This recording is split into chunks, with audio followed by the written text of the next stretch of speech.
Coming up on episode 391 of Wheel Bearings, we've got the Mazda CX-50 Hybrid, the GMC Acadia, the Ram 1500 Ram Charger, Mercedes testing Factorial's semi-solid-state batteries, Polestar is going hard after Tesla owners, a little bit more on the Volvo ES90, the Kia EV2 and EV4, Jeep's delaying the new Compass, and a maxi-sized Mini.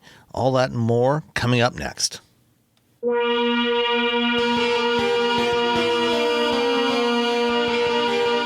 This is episode 391 of Wheel Bearings. I am Sam Abuel-Salmon from Telemetry Insights. I am Nicole Wakeland from Carbuzz. And I am Roberto Baldwin from SAE International. And Miss Nicole, what have you been driving? I was driving the 2025 GMC Acadia. I even got a Monroney, guys, and everything. It's all the details. Did you go to a dealer and get them to print one out for you? Right? I saw this in the glove box. I was like, oh, good gravy. It's all the information, right down to the EPA fuel economy, you guys. Okay. Anyway, so I had, this is the AT4, which is their off-road-ish version. So it's don't think off-road, really heavy duty stuff, mild duty off-roader. It's not going to go rock crawling, but it is still a little bit more off-roady. And it gets the red tow hooks, which, once you put red tow hooks on it, then you mean business. If there were other colored tow hooks, then you're not serious about anything. But red tow hooks, look out! Here I come. There is one exception to that rule, though. If you get a Wrangler 4xe, the 4xe, you get blue tow hooks. They're blue tow hooks, yes. So I think those still count. Somebody has orange. Doesn't somebody have orange tow hooks? I think someone has orange. Maybe I would count those, in the same bundle with red. Same bundle, yeah. So I have the GMC Acadia AT4. So this is, let's see, I'll tell you the price, the total vehicle price. Let's see, what is it? $57,835. Let's go right off the bat with destination. What do you think it is? Ooh, $1,200. $1,795. Robbie wins. It's $1,395. Oh, you went way high, Sam. Way high. Once again, you're high. You're way high. A long time since I've been high. Way high. So, this has a 2.5 liter turbo, 8-speed automatic. It's a 3-row SUV. It moves pretty well. I mean, this is a big vehicle. It's not a tiny vehicle, so it's not gonna, it doesn't drive like it's a race car because it's not. It's responsive enough. You get front wheel drive or all wheel drive, and that little, Turbo 4 does a pretty good job. Day to day driving around, it's more than ample. If you really smash the gas pedal, it responds well, but it gets a little bit noisy. I just saw a typo in my own story that I'm referencing. The Acadial. I'll have to finish that after the show. I'm like, wait, what? Brand new Acadial. The brand new GMC Acadial engine options. Good gravy. So anyway, what does that say? So it's it's responsive enough, and this being a 3-row SUV, you don't expect super aggressive. Did you find it? You don't expect super aggressive acceleration. It's a subhead too. That's the worst. I know. How did they not catch that when I screwed that up? Yep, my subhead, the 2025 GMC Acadial engine options. Oh, for the love of God. Very excited about the Acadial. Yeah, the Acadial, the newest iteration from GMC. So this is, I like this. GMC is supposed to be the slightly more, I guess, upscale brand compared to, say, the Chevy Traverse, which I drove the other week. I enjoy it. I think it's a good vehicle. I took it around. We had a little bit of snow, got to drive through some snow and ice, and it does just fine. I like that it has Super Cruise, which does really well. But, it's funny. Every time I cross under our major highway here, which is Route 3, it thinks it's on the highway and gets momentarily confused trying to get Super Cruise to engage for me. What? Yeah. So I go. It can't tell that you're heading in a direction perpendicular to the highway. Correct. It's just taking your position regardless of your trajectory. Yes. So momentarily my steering wheel's like green, blue, red, green, blue, red. It's like little Christmas lights every time I go under the highway. At first I'm like, why is this trying to engage what's happening. And I had to stop momentarily because there's a traffic light right there. So I'm just kind of sitting under the overpass as green, red, blue, green, red, blue, green, red, blue. What is happening? It's an Easter egg. It's trying to give you a little light show. Yeah, give me a little light show. It's a disco. It's a disco. So, so it was, but I enjoy driving this. I think it's nice. I think it does have a little bit more upscale vibe than driving the Traverse. The Traverse is also a little bit less expensive. So, it's kind of one of those, you get what you pay for situations. This one though has a smaller infotainment screen. I believe it is 17 and change in the Traverse and 15 in this. You say smaller, I'm thinking like 12 inches. 4 inch square. No, 15. But I thought it was kind of weirdly only 15 inches. Well, no, that's not what I meant. That's not what I meant. What I was saying is it's funny because GMC is a premium brand, right? But its infotainment screen is smaller. So how is that? Like, it seems backwards to me. It shouldn't work that way. This one should have a bigger screen than the other one, and yet it does not. I think it's 17.7 in the Traverse, and it's 15 in the Acadia. That's wrong. That just shouldn't be that way. It seems weird. Right? But that's the case.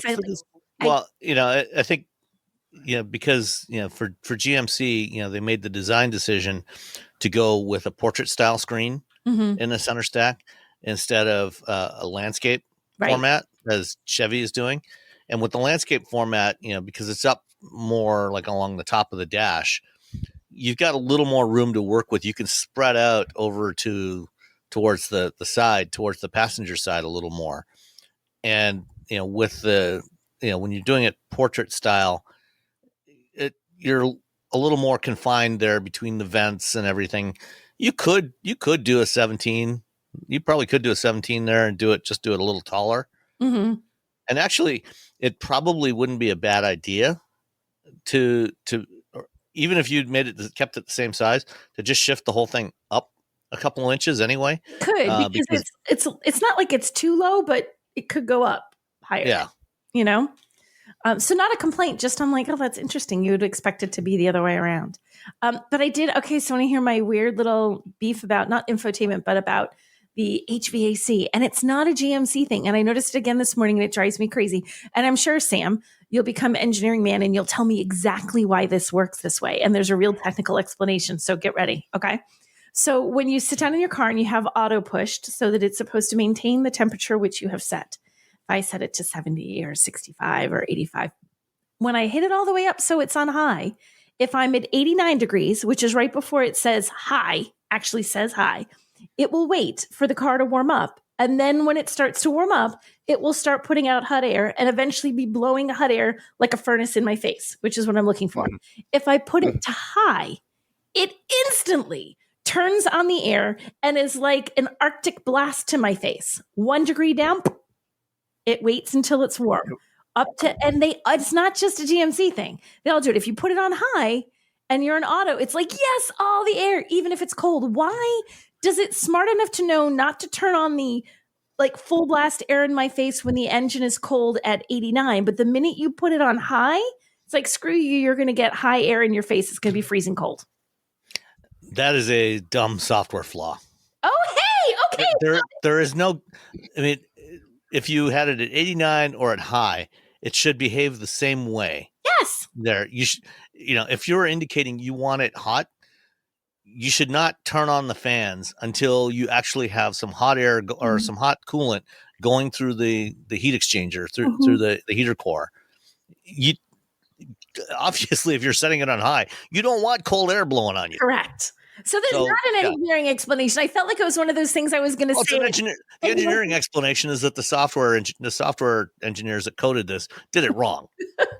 I get that explanation. I just can't. And the thing is, though, it's not just the GMC Acadia. I've noticed this in multiple vehicles. If it's a cold morning and you put it on 1 degree below whatever high is, it will wait until the car's warmed up and then gradually give you heat like it would for any other temperature that you have set. But the minute you put it on high, it can't figure it out. And it is on full blast in your face with cold air, even though you have it set to auto. So it should be figuring out what's happening. I don't. It's a bunch of them. I've never noticed that before because I never put it that hot. I like it like, 65 to 67 degrees. I am like molten lava temperature in my car. I turn the heat all the way up. I turn the seat on whatever the highest setting is. I turn the steering wheel so it will melt your fingers. I want everything in the car warm when it's a cold morning. Like poor Russ will be sitting on the other side like, dear God, woman, can we turn down the temperature in here? And I have my side like cranked up. So I do it all the time. But this is why I like having dual zone climate control, because right? I do that for my wife. When I get in the car, if she's coming somewhere with me, I will turn her side up to like, she likes it like mid 70s, and turn up the seat heater as high as it'll go for her. And then my side is down in like the mid 60s. Yeah, that's normally how Russ and I are the same way. It's just exact same thing. I want it really warm. Like cars that some of them have the heated armrests, so oh, that's the best. I also make those at a temperature that could probably fry an egg. I want everything hot when it's cold outside. So this is my pet peeve. So next time you're in a car, try it for maybe turn her side all the way up. But like you put it on a high, it gets confused and it puts the air on even if it's cold. 1 degree down. And it's like, oh, wait, you don't want to be cold. You want to wait until there's warm air. So that's my pet peeve. That's not GMC Acadia specific. It's vehicles. A ton of them do it. I run into it all the time. So that was as you were talking about it and I was looking at the infotainment screen, I was like, wait a minute, the HVAC issue I had.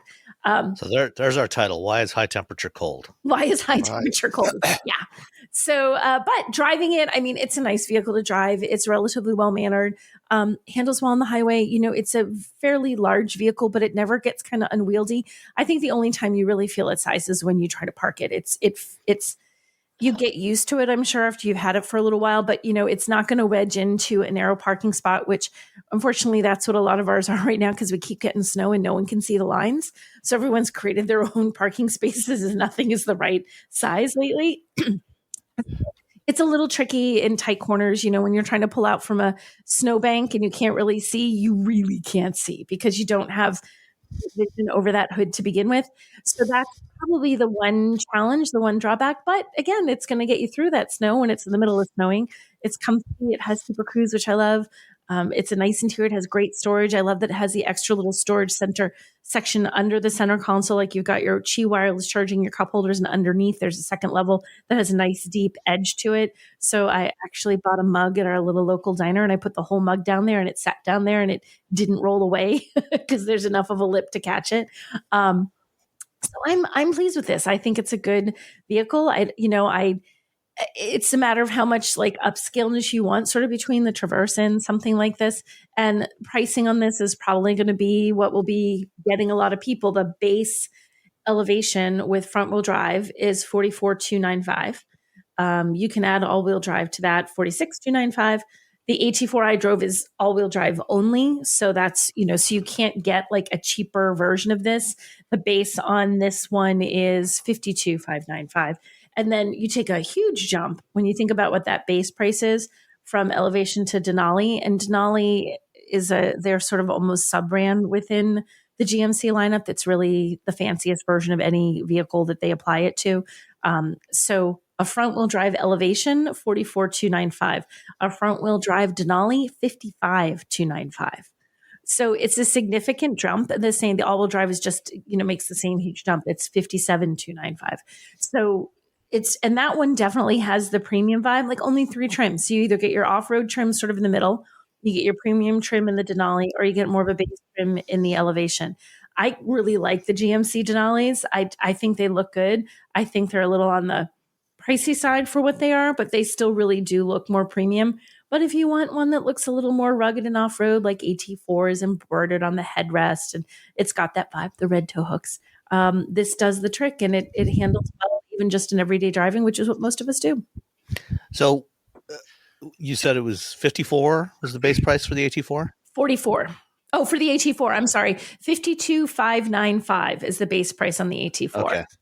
So that's the Traverse Z71 is $41,195. So right? That's about $3,500, $3,400 difference. Is this $3,400 better than a Traverse? Because keep in mind the Traverse Z71 does have red tow hooks. It does have red. Dun dun dun. See, here's where I think it really honestly comes down between these two. It's like a style thing, right? What style do you like? Do you want this kind of look to it? Do I think it's worth it? Do I think you're suddenly getting like that much less dollars wise and content and stuff? Not really. I mean, I think it's you are getting a 2.7 inch smaller screen. You do in this one in the GMC, yeah. But you're paying more, getting less screen. You're paying more for less screen. If that's your priority, Traverse all the way. But I think it's the GMC. There's also GMC as a brand is people know that it's a little bit more upscale of a brand than Traverse. It's the fancy version of in the GM stable, as one would say. So if you want that little bit of, premium appeal and people to think you like to know, I guess you spent a little bit more money and to go that route, then go with the Acadia. But if you don't have, your pockets aren't that deep, I don't think you're going to be disappointed with the Traverse. Okay. Yeah. Cool. Yeah. All right. Well, Robbie's been slacking again and didn't drive anything this week. I didn't even email them about getting like after I'm like, I got to email these people and get cars, and then I didn't. Fired. I've been really busy. That's it. And I could have gotten a car and drove it down to LA and back the last 2 days, but I didn't. I just drove my own car like a chump, which is fine. I like my car. Did you drive all the way back from LA last night after the show? Yeah, we finished. We went on at 12:40. It was like it was like a day show, which was weird. People are outside waiting to line up, like because the doors open at noon. Well, they heard you were singing, so I guess, I suppose, I don't know. And then we did we were done at like 1:45, and then I just kind of hung out and I listened to half of the next band's set, and then I just got in my car and drove home. And so I got home at like 11 p.m. last night. That's not too bad. So tired, very tired. All right. Well, I had the Mazda CX-50 Hybrid Premium Plus. So, the CX-50, since they launched it a couple of years back, is built in the same factory in is it Alabama or Mississippi? Alabama, I think. It's in a joint venture factory. Oh, there it is. Yes, Madison, Alabama. It's built in a joint venture factory that Mazda has with Toyota. The other vehicle that's built in that factory is the Toyota Corolla Cross. And so these two vehicles are on separate platforms. They're not platform sharing yet between Mazda and Toyota. But they have started to share some stuff that they put on their respective vehicles. So this year, Mazda got to use Toyota's hybrid powertrain, the same system that is in the RAV4, and slightly different from what is in the Corolla Cross. So it's not the same engine. The Corolla Cross, I think, has the 2-liter engine. The CX-50 has the 2.5-liter 4-cylinder that you get in the RAV4. In exchange for that, Mazda let Toyota use some of their Soul Crystal red paint for the Corolla Cross. So I'd say that's a fair trade, right? That seems pretty fair. Yeah. Do they tell them how to make it, or do they just give them a big bucket of it? I think they probably just give them a big bucket. I want it to be like those secret recipes where you don't know all the ingredients, like at McDonald's or something, and it comes all here's the what you need to make the sauce on this. Just add mayonnaise. I think it's like being a Coca-Cola bottler or McDonald's franchisee. You don't really know. They just send you the stuff, or KFC franchisee, so they send you the coating that goes on the chicken, or they send you the syrup that goes in the Coke, and you don't really know what's in it. They just put it in. Don't worry about it. It's black box, and the 4 people who know the formula for the red crystal paint color can never be on the same plane. They're never allowed to travel together. They're not allowed to be in the same city. Okay, you guys, I've been watching Breaking Bad, and the whole thing about who makes the best crystal meth is on my head. I'm like, it's just like the meth on Breaking Bad. Only one person can make it. Oh, Nicole seems extra excited today too. So is this the first time you've watched Breaking Bad, or are you rewatching? I've never watched it, and someone finally to watch it. So Yeah, in fact, I was watching it right before the show, which is why it's in my head. I'm like, yeah, Jesse couldn't make his meth as good as Walter could. Like, yeah, that's exactly where my brain is thinking about this paint. That's just like the CX, just like Mazda's like red. Mazda red. Totally the same. Same thing. That Totally the beautiful same thing. blue meth that Walter White cooks up. Right? The beautiful red paint, the similarities. I tell you, you have no idea. Speaking of getting derailed. Anyway, so the CX50 gets the Toyota hybrid synergy drive system with a 2.5 liter 4-cylinder. So it's the exact same powertrain that goes into a RAV4, goes into the Camry, also in the base engine, I think, for the Highlander. It's the standard setup for the Sienna. So Toyota uses it in a whole bunch of vehicles. So that means same 219 horsepower. And it's adequate for this vehicle. I mean, this is not a sports SUV. It's a perfectly acceptable daily driver. Good enough. Where are you going? And what are you the doing? the CX50, comes standard with all-wheel drive. There's no front-wheel drive CX50, unlike the RAV4 or the Corolla Cross. So they're all all-wheel drive. And the CX50 is actually quite a bit bigger than the Corolla Cross, and about 6 inches longer than a RAV4, and about 225 pounds heavier than a RAV4. So it doesn't get quite as good fuel economy as the RAV4. It's rated at 39 city, 37 highway, 38 combined.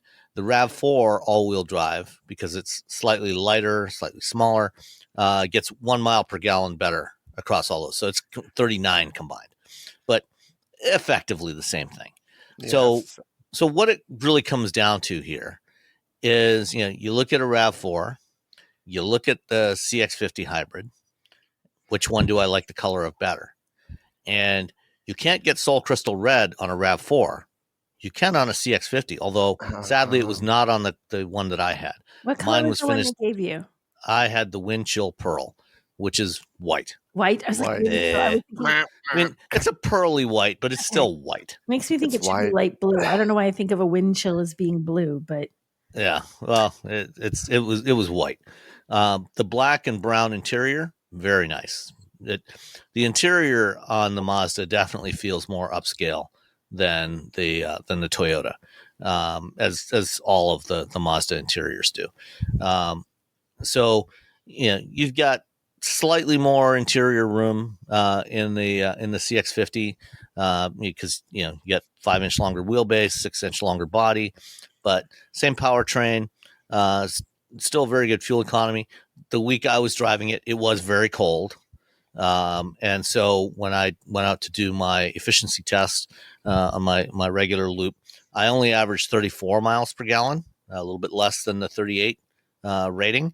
But again, given the weather conditions, that's to be expected. You're going to get less efficiency when it is this cold. And it was, I think when I went out to do my run, it was about 20 degrees outside. So, it was chilly out. A little chilly. Yeah.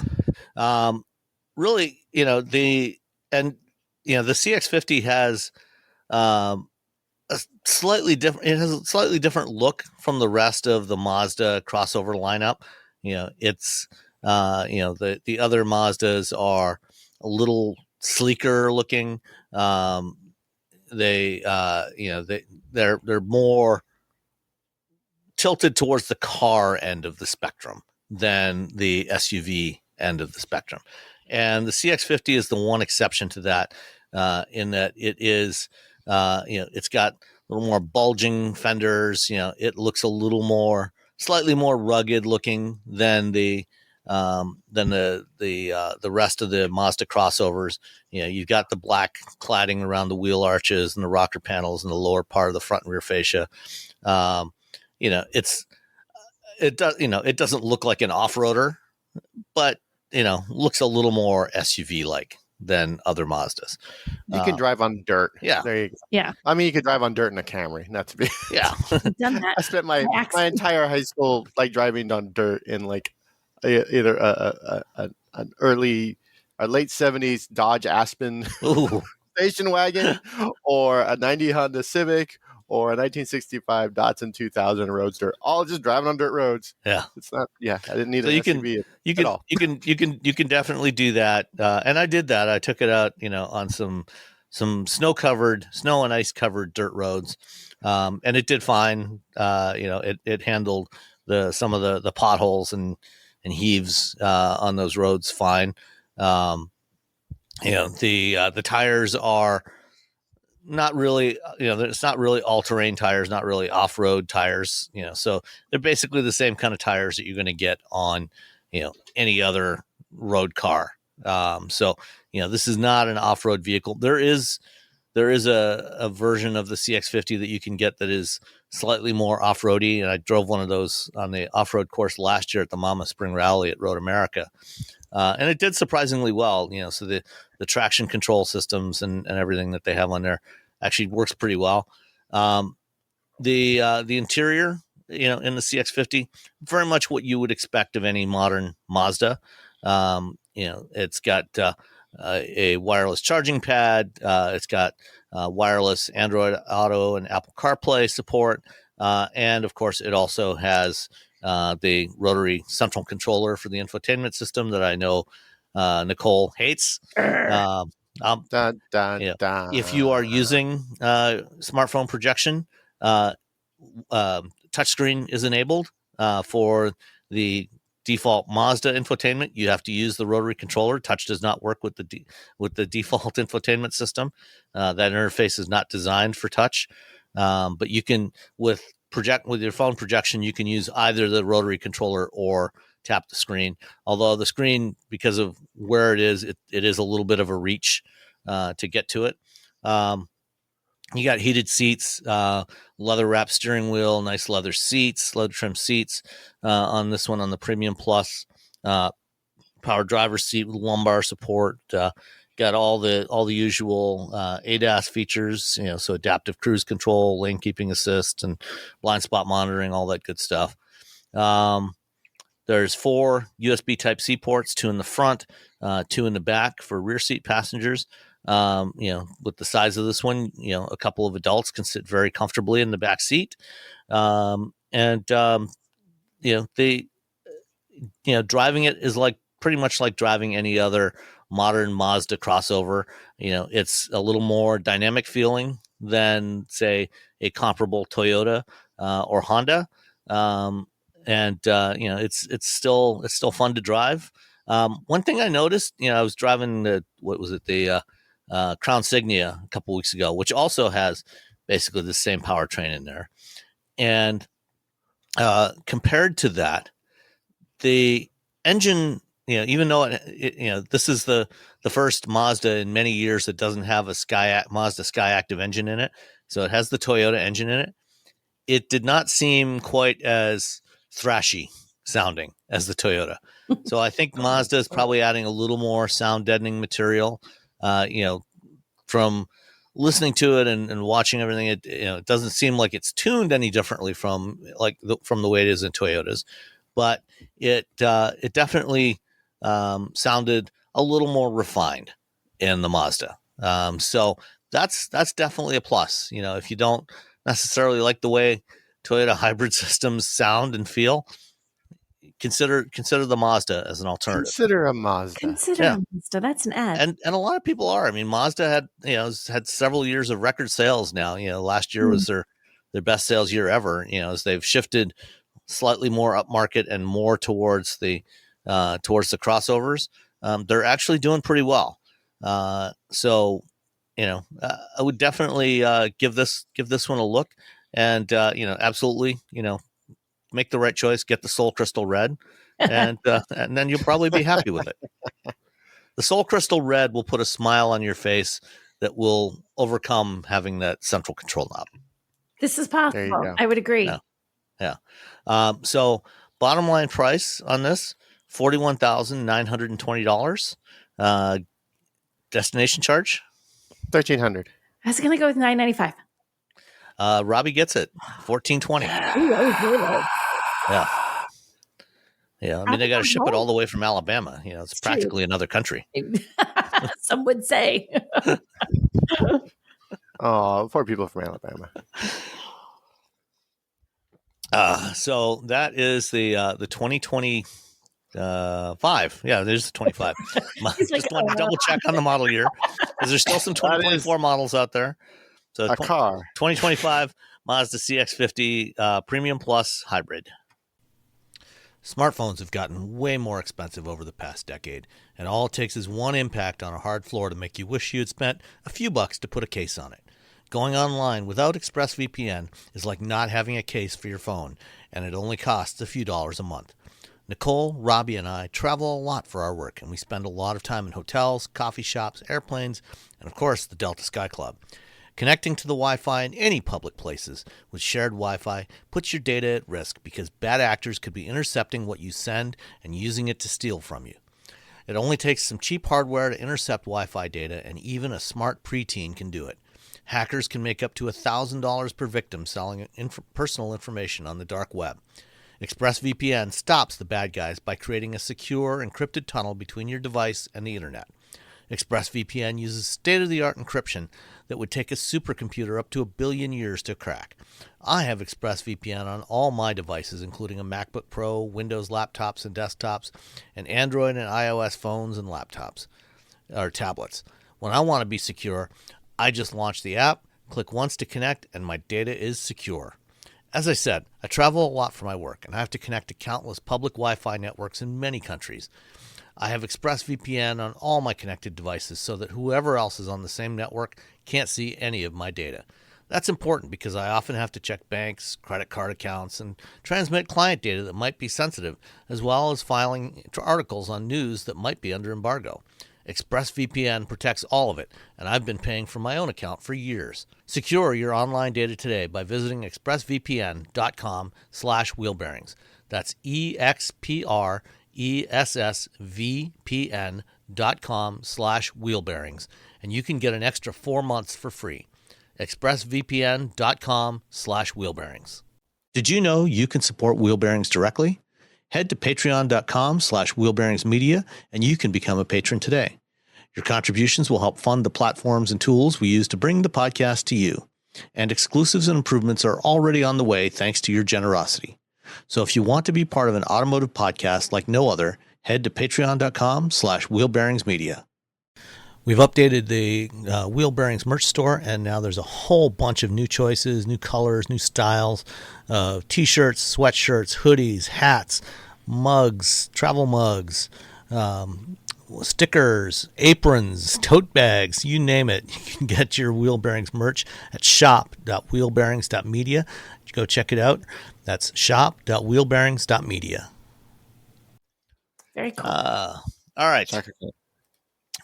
So earlier this week, Stellantis had a conference call where they had some of the engineers on there. They did a presentation, did a little more technical deep dive on the upcoming Ram 1500 Ram Charger. So this is the extended range EV version of the Ram pickup that is coming. It's coming in the second half, so it's coming, probably sometime this summer. They pulled it ahead. Well, actually, I don't think they actually pulled this ahead. I think, what they did was they pushed back the launch of the battery electric. So this is coming. This was originally the battery electric was supposed to come first, and then the Ram Charger. Now it's the other way around. So it's coming the second half. This, is more than a plug-in hybrid. But not obviously not a full battery electric, pure battery electric. This truck will have 14,000 pound towing capacity, 2,600 and some pounds of payload capacity, both really good numbers for what is nominally a light duty pickup truck. Certainly better than any of the other electric trucks that are out there right now by quite a wide margin, especially on the payload, because like the GM trucks, because they're so heavy, their payloads are only about 13 to 1400 pounds at best. They confirmed, some of the things that they said when they first announced this thing back in late 2023. Unlike some of the rumors, they are not switching away from the Pentastar V6. They are using the Pentastar. It has a 92 kilowatt hour battery pack, 27 gallon gas tank. So it'll have about 140 to 145 miles of driving range on a charge, which actually doesn't seem like that much for a 92 kilowatt hour battery pack. But among the details they shared is that they're actually only using 70 kilowatt hours of that. So they're not a giant gap. Yeah. And part of the reason for that is they want to be able to make sure that they don't get into the kind of situation that, owners of the BMW i3 Rex had, where, that one had a tiny little 2-cylinder motorcycle engine, more like a scooter engine, really, that they used as a range extender that didn't have enough power to maintain full performance levels. And it had, such a small battery to begin with that, going up a long grade, it could not maintain, 55 miles an hour. It would, gradually, speed would keep dropping and dropping and dropping. For this truck, they wanted to make sure that it maintained full levels of performance, regardless of, even if the battery was fully depleted, or at least, showing 0% state of charge on the cluster. So even when it's at 0, it's still got a bunch of charge left in it that it can dip into as needed, to climb a hill and things like that. So, it is able, the truck is able to maintain, its full 14,000 pound towing capacity, its full payload capacity, even with the battery fully depleted. Depleted, air quotes. Yeah. Well, showing 0% state of charge. Let's put it that there way. you go. Yeah.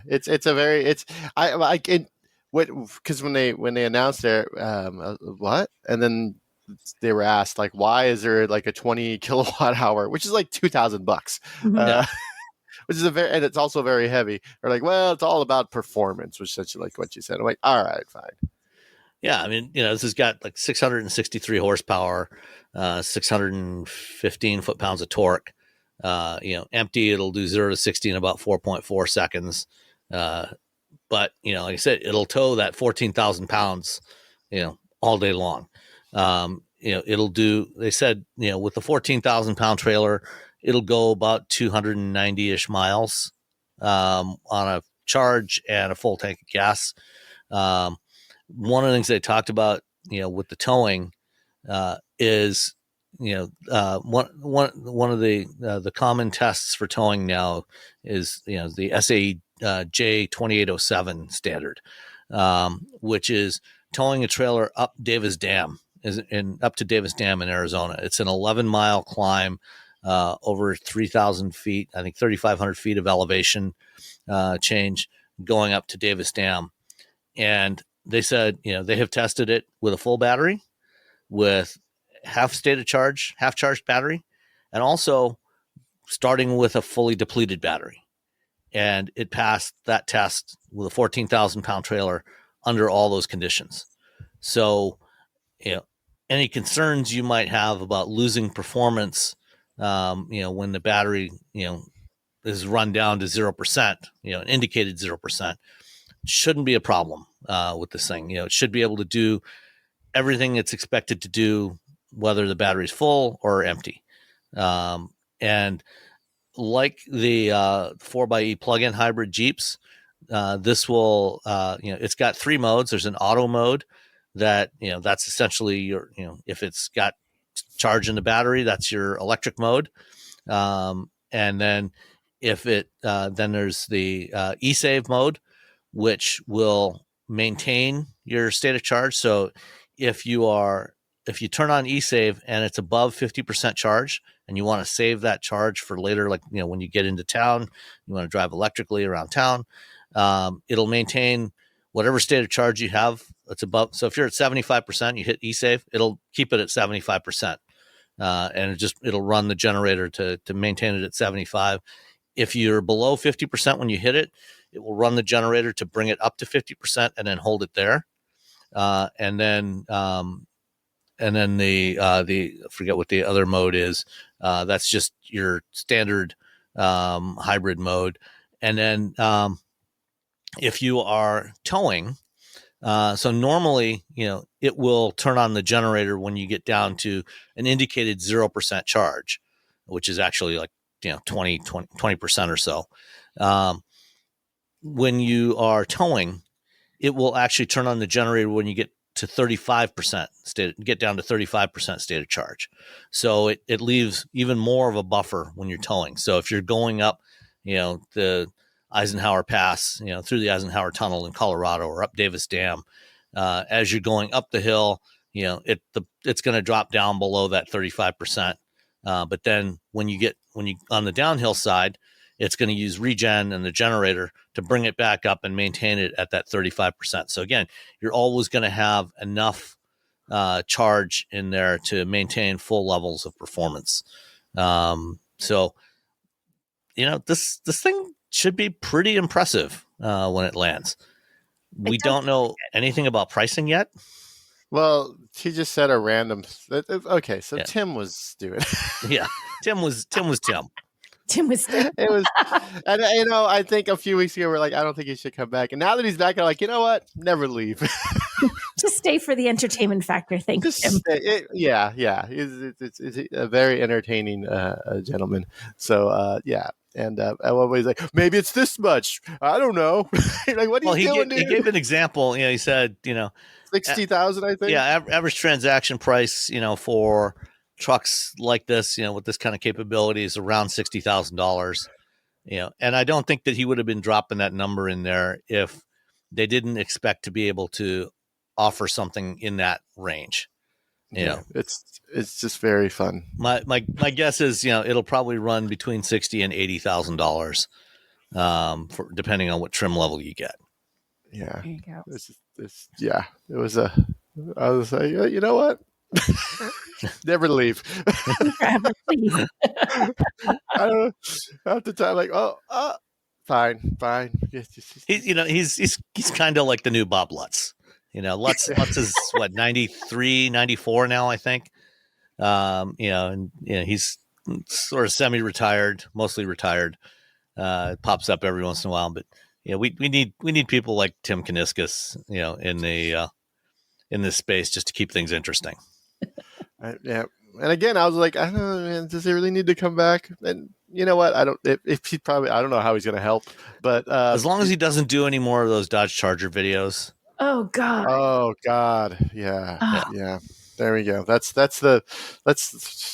just Don't do any more. Don't of those do videos, that, Tim. Please.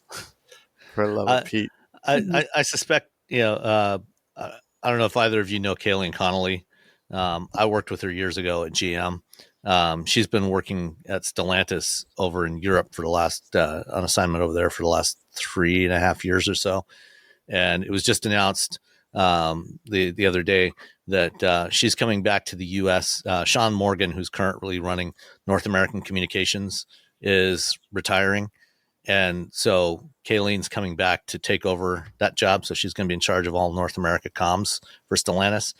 I don't think she's going to allow Tim to make videos like that anymore. Stop him.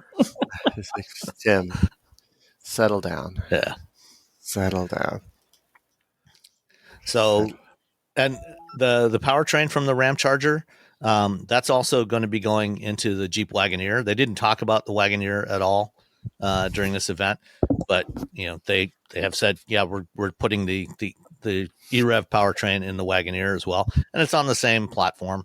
And they've done a bunch of other stuff to the Stella frame, starting with the Ram Charger to enable it to carry that battery, carry the generator, and also have that 14,000 pound and 2,600 pound payload capacity. So the frame is actually 8 inches wider than on the standard Ram 1500s.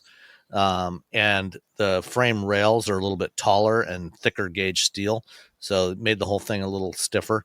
So, it's definitely adding weight to this thing. I think it's going to be somewhere around 7,300 pounds, 7,400 pounds.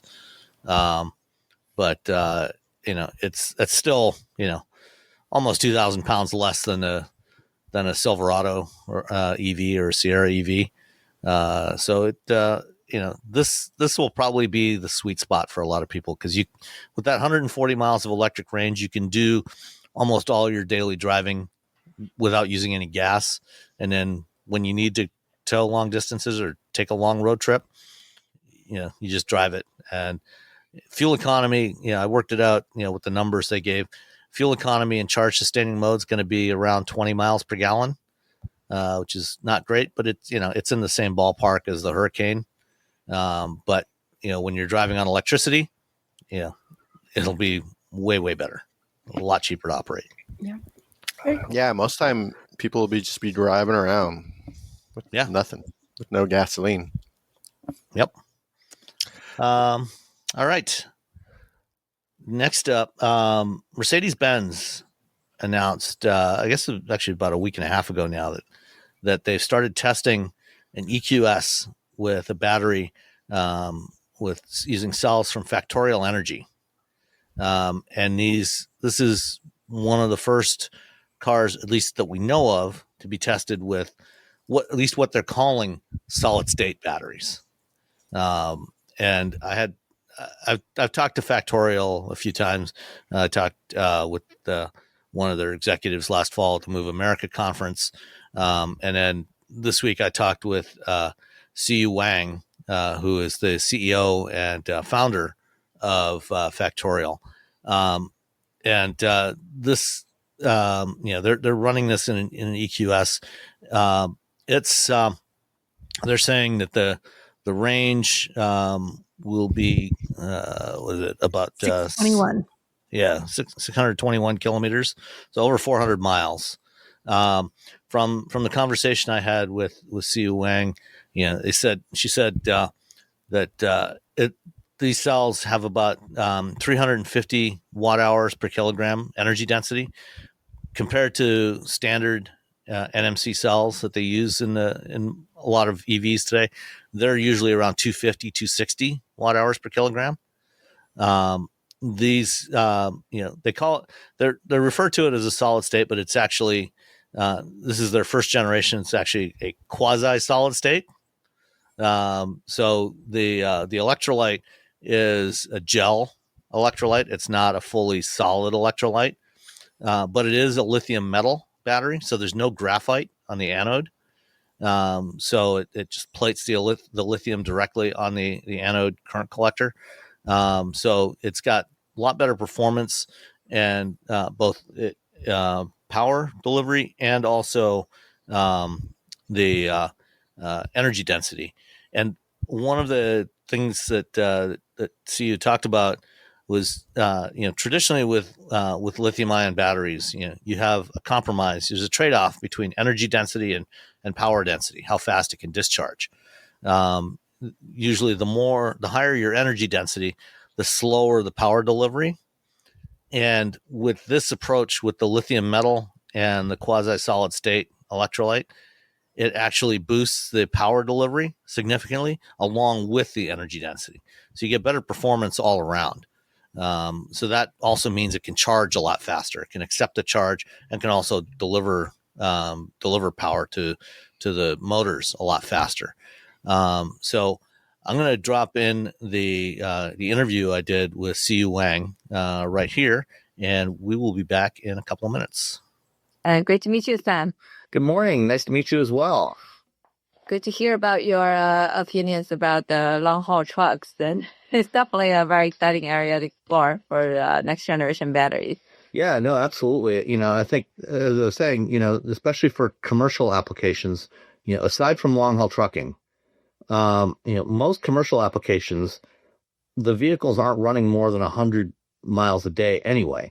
They're usually running in a local area very often either returning to a depot or, depending on the use case, with the service truck, a lot of times the operator, for a plumbing service or whatever, is returning to their home. They keep the truck. They take the trucks home, and they can charge overnight. And they don't need 300, 400, 500 miles of range. So they're operating locally. So it's the perfect use case for an electric vehicle. The operating costs are so much reduced, and service costs and everything else, and it makes so much sense.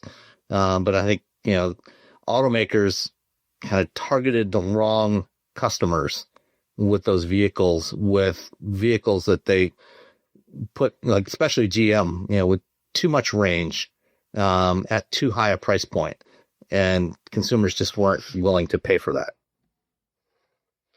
Right. Yeah, totally. I've seen, we were, we have a facility in Methuen here, and we was in Methuen Day last year. We had some like a community event with the local community, and there was a farmer come in and say like, "Oh, I only need those like $3,000 trucks.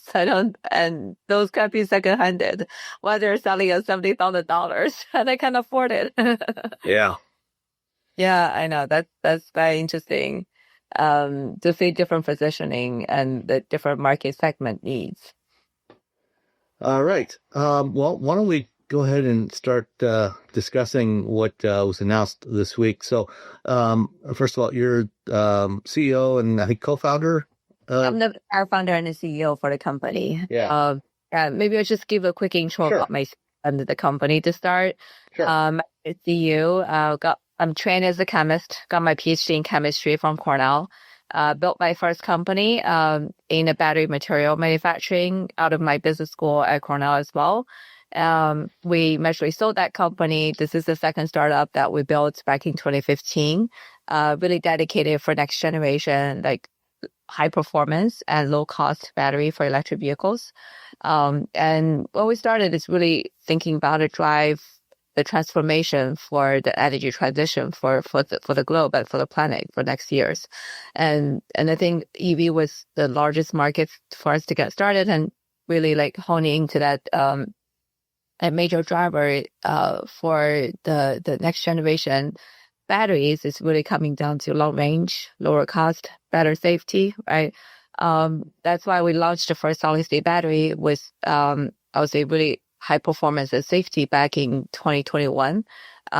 It's the 40 amp hour cell that was largest at that time in the world. We got the first investment from Hyundai and Kia as our investors. And then in 22, we closed our second round of financing with Mercedes and Stellantis leading the 200 million round. And since then, our partnership has been going well. Stellantis launched the first 100 amp hour solid state battery with Factorial in CES in 23.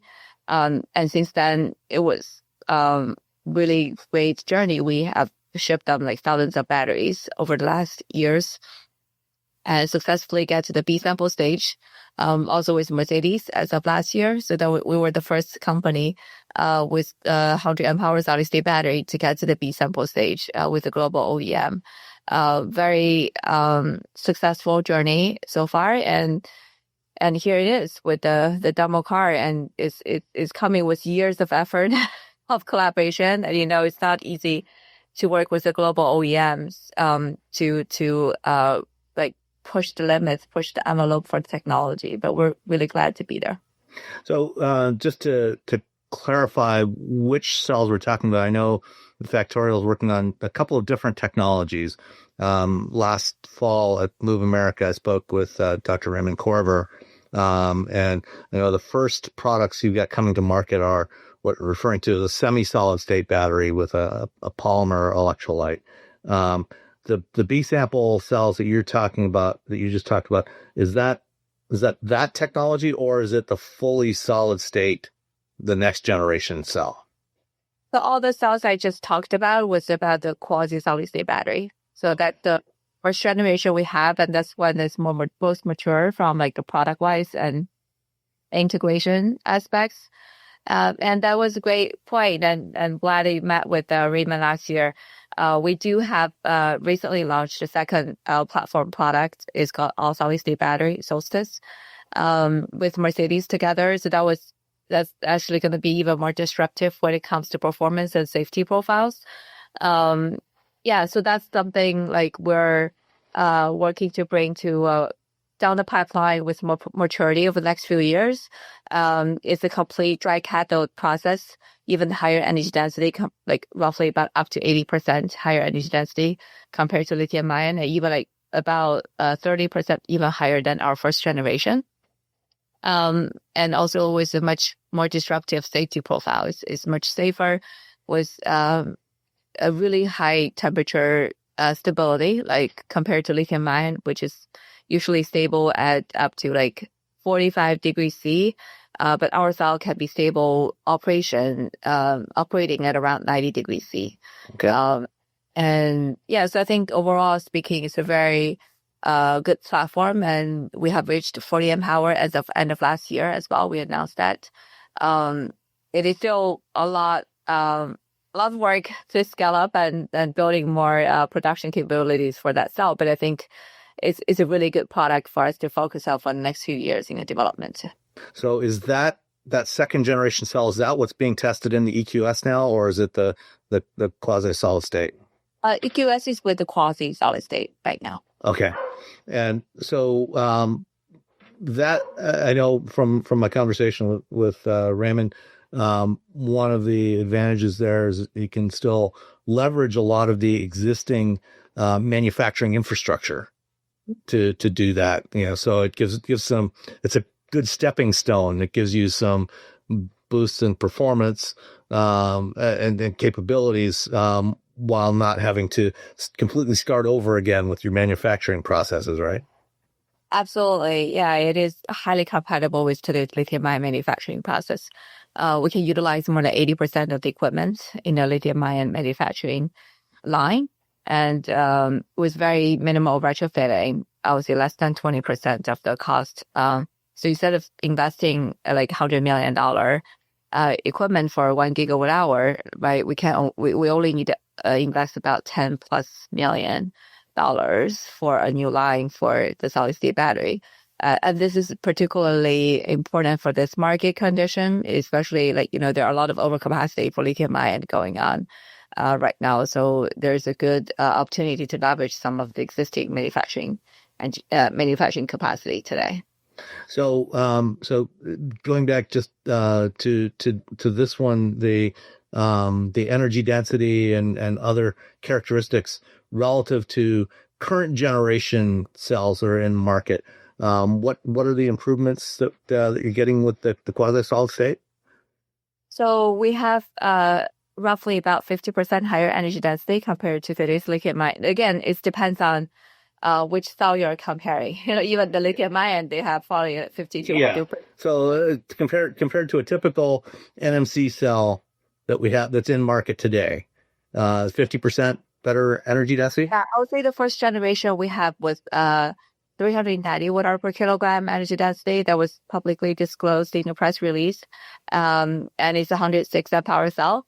And I think if you compare it to traditional lithium ion, I would say state of art is probably 260 watt-hour per kilogram, and it could go up to like 300. I've heard people talking about like 300 or 320, but really in the vehicle that's being SOP'd so far is I would say it's largely still like around or below 300 watt-hour per kilogram.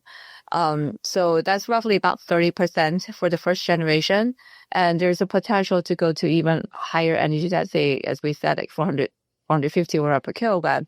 But that's really going to be a next generation product to come. So there's a potential to go like up to like 50% down the road, but I would say starting from 30%. Okay. And that 390 watt hours per kilogram that you mentioned, is that approximately where you're at today with with what's running in the Mercedes? Yeah, it is. I think it's like 391 watt-hour per kilogram energy density. That's the cell that's being running in the Mercedes vehicle. And what type of cell format is that? Is that a pouch cell, a prismatic? It is a pouch format. Okay. So you get this running in one vehicle now. It's one of the first vehicles running with this type of cell. What what is the what do you see as the time frame for getting this to volume production in a production vehicle? Yeah, so I think we have actually multiple plan put in place, not only with Mercedes, but we have, announced with Stellantis the first fleet to be launched in 2026. So, I mean, this is the first vehicle, and we do have a plan to have a fleet in 26. I mean, from factorial perspective, it's not necessarily with one specific OEM. And I think the mass production we're looking at will be probably 2 or 3 years after the fleet, because you always wanted to test it out. Like 2028, 29 timeframe? Yeah, I would say 28, 29 will be the right time frame. Again, like we've seen enough like recalibrations in the market. There are a lot of hefty claims about, like we have zero capacity today, but we want to build like 30 gigawatt hour next year. Like it is attractive to hear about that from investor perspective, but I think for us, being through manufacturing for once in another company and then going through this again, we wanted to make sure this is a healthy cycle for the company, especially when it comes to EV. We wanted to be more cautious and make sure it's the best like tested style for the performance and safety commitment we have with to our customers. But on the other side, we do have various adjacent market we're exploring in addition to EV, which will bring our product to market sooner. We are actually having a lot of discussions with aviation and the marine industries right now, especially when it comes to the FEST discussions. This FEST not only have a high performance, high energy density, it has the unique capabilities of doing high power. And, for the drone industry, you need a much higher power than the EVs when it comes to takeoff and cruising. Mm-hmm. Marine is a similar case because you have to push through the water all the time instead of push through the air for propulsion. So the resistance is much higher. You need constant high power. And right now there's no e-boat basically will be able to equipped with the right style to be a BEV type of vehicle, and it's pretty much all hybrid. But this technology will potentially enable like a BEV when it comes to the boat industry as well. So we do see there might be some disruptions coming up when it comes to aviation and marine. I think that those might be the market that will get to the commercial stream sooner than later in the decade. They potentially can be as early as this year or next year. So how does the power density of your cell compare to, again, typical current production cells? Yeah, so for lithium-ion, usually the power and energy are quite of compromise with each other. Mm-hmm. When you typical company have like a power cell and have an energy cell, right? When you have a good power, usually energy is much lower. Right. That's what you typically find when you compare batteries and hybrids versus BEVs. Right, exactly. And yeah, for the hybrid, there's another one for fast charging. So that's just another different animal too. And when it comes to high powers, we have a usually high power cell be used in the industry. Yes, you can do probably like 5C, 8C discharge. Basically means like 10 minute, either 5 minute discharge from 0 to 100% SOC.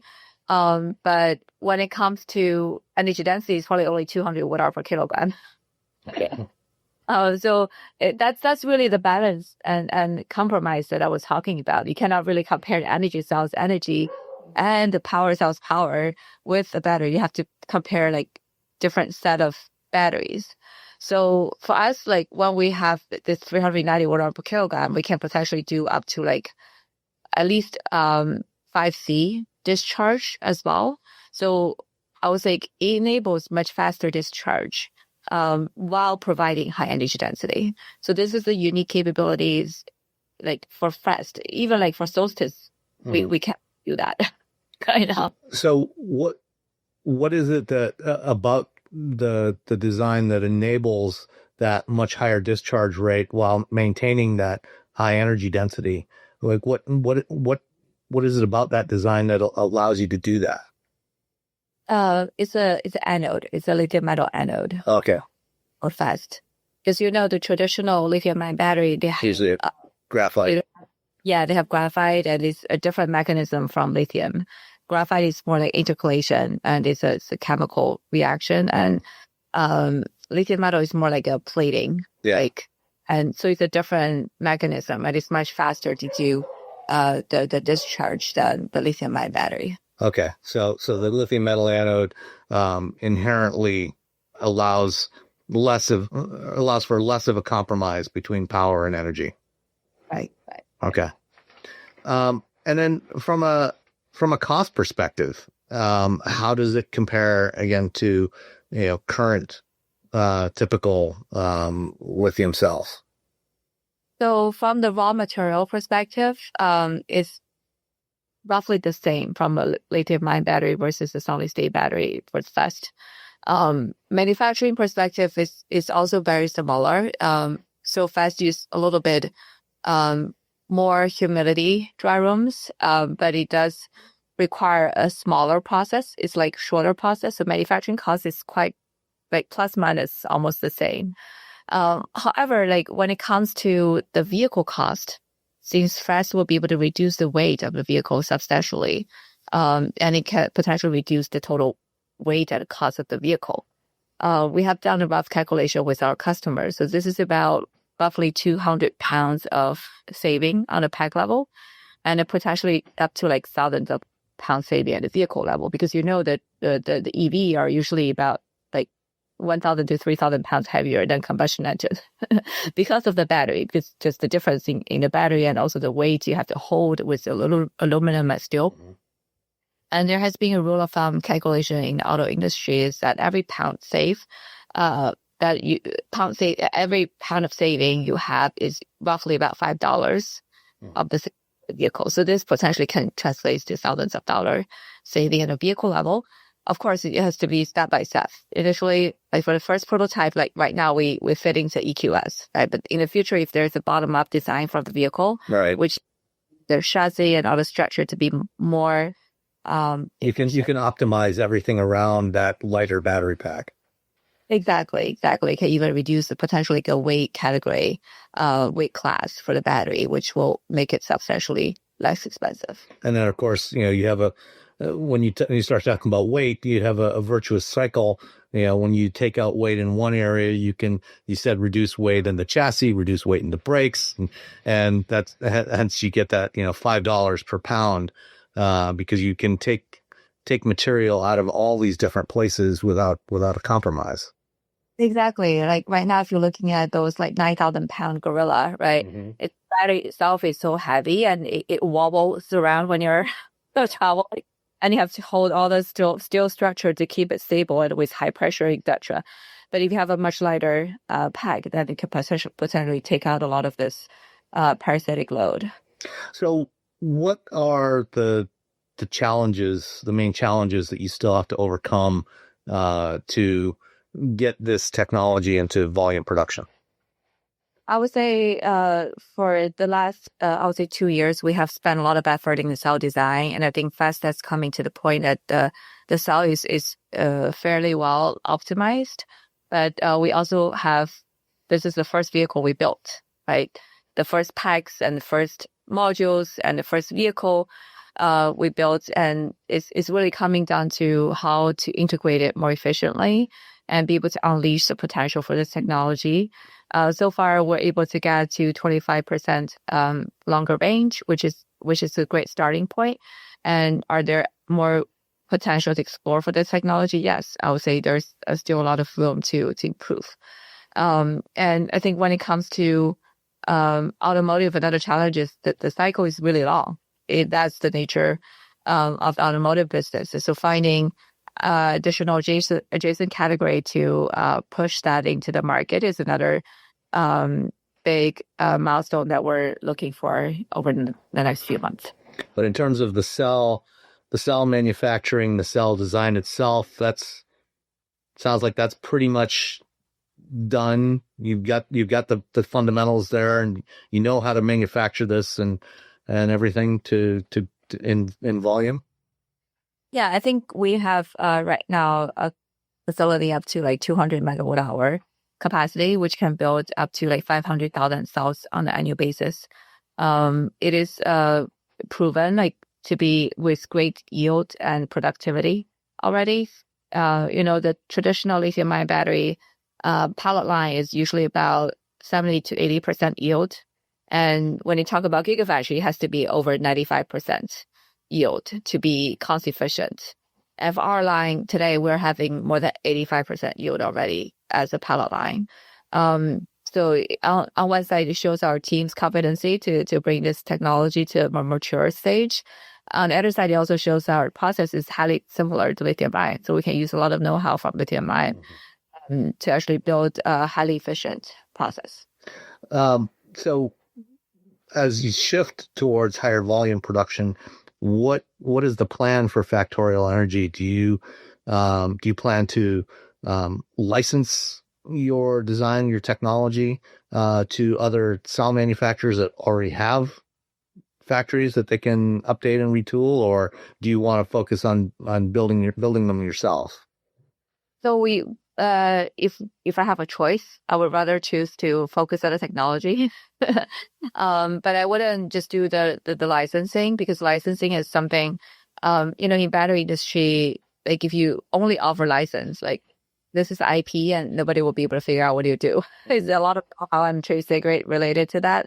So what we call it is a joint manufacturing approach.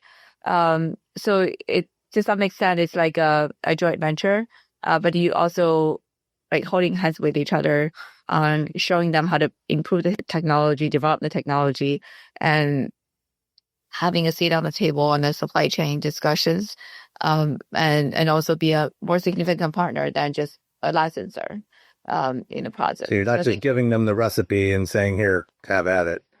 Right, because there's just so much know-how that you need, no matter like from just building the first cell or even to get to the right process and get to the right yield and cost. It's instrumental to be Factorial to being part of the entire process, and even for the ongoing development, like having the right point of connection with suppliers and all this ecosystem is critical for Factorial's growth as well. So we call it joint manufacturing approach, and this is something we wanted to be able to holding hands with our partners to help scale the product in the future.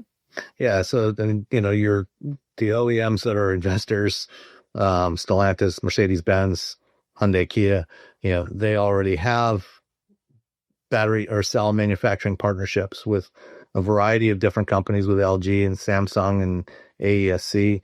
And so have you been in conversations with some of those companies about setting up that joint manufacturing process going forward? Oh, yeah. I mean, I can't really disclose that. That's if, our OEM has been pushing them to work with us all the time.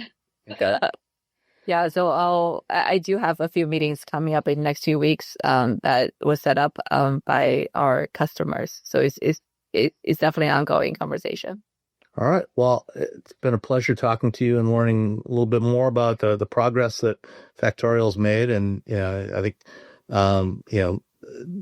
getting to higher levels of energy density that can help reduce the cost of EVs, is going to be a key part of driving adoption.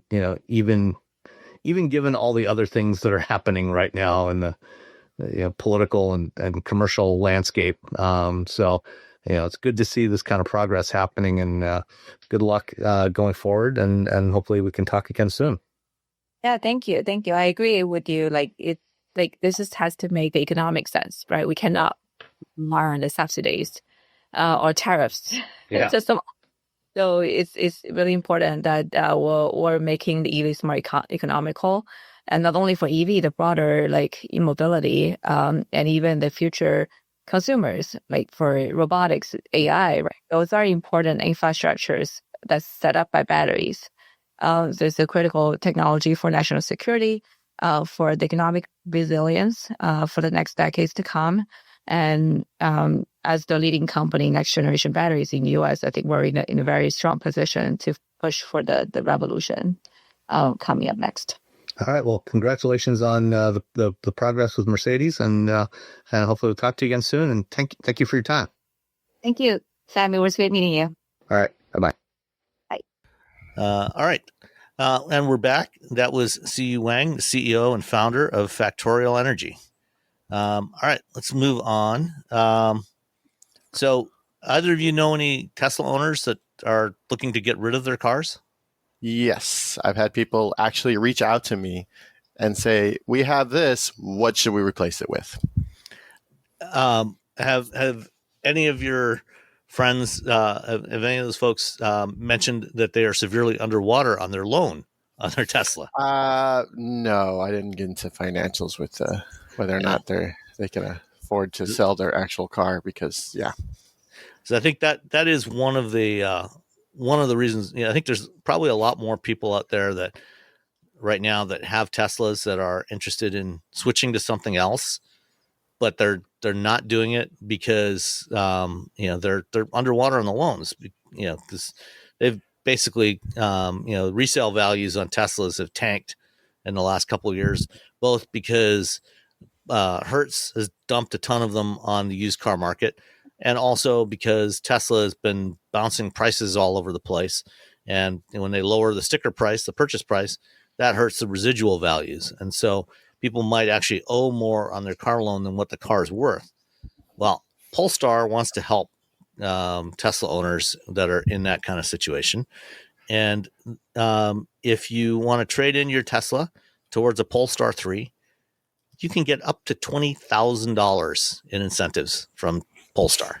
Wow, that's a pretty sweet deal. It's a really sweet deal, but I think what's amazing is already offering $15,000 incentives, so it totally gives on a lease, on a lease. So it's totally giving Tesla folks an extra $5,000. But the fact that the standard is 15 is also sort of surprising. You could just be anybody and get 15. If you're Tesla, you get an extra 5. So it helps you more if you're in a Tesla, but 15's a lot. Yeah, well, and they've had Polestar's had their challenges, with trying to build up sales. They're finally starting to get Polestar 3s out there. Prior to the launch of the 3, they only had one car. They had the Polestar 2, and that's been around for a few years, and sales were dropping off.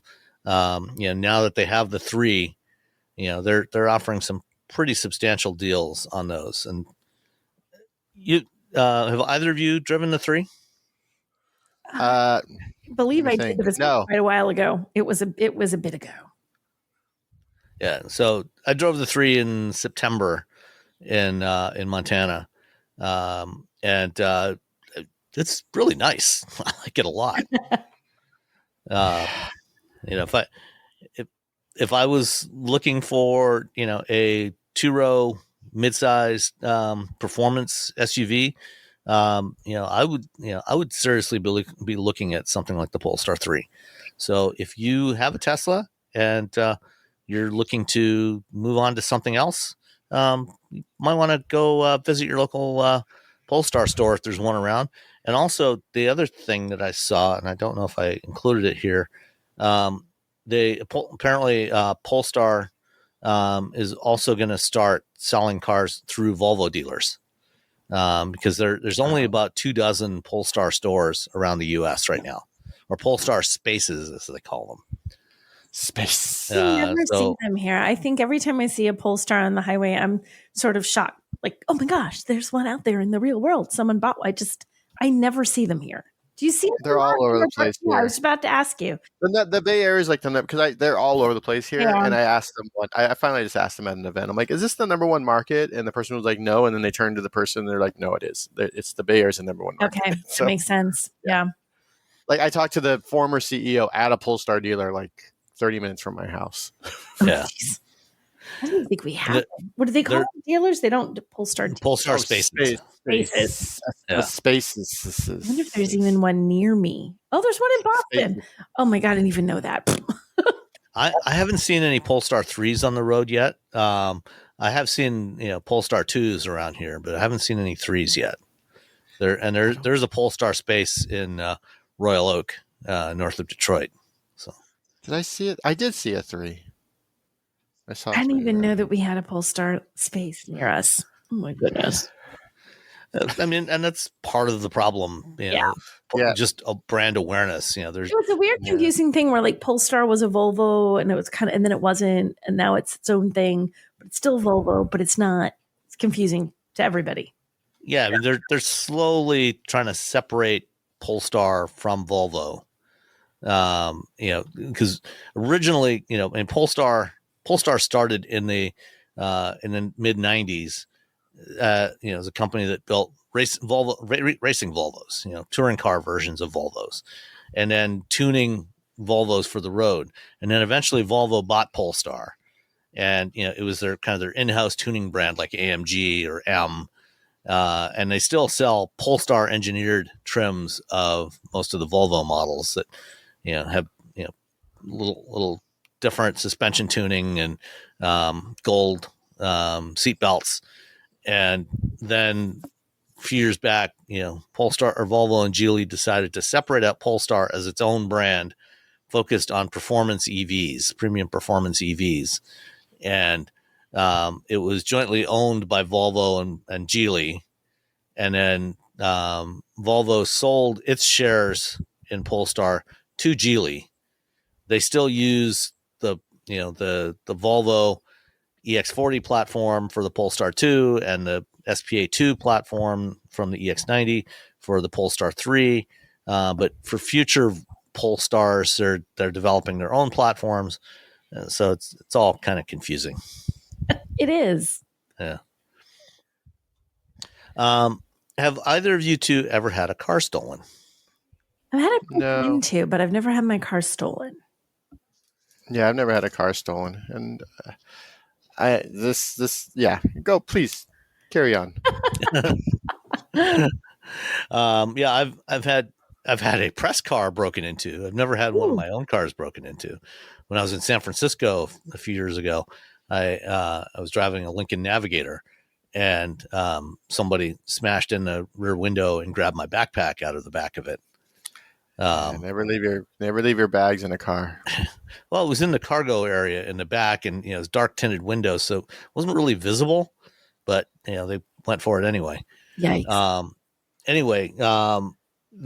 Ford is offering a new security package to customers. In the announcement here, it references in 2024 alone, theft at Atlanta Hartsfield Jackson Airport tripled from 2023, with a vehicle stolen almost every day. Wow. So this at the airport, at the airport. How do you? Oh, okay.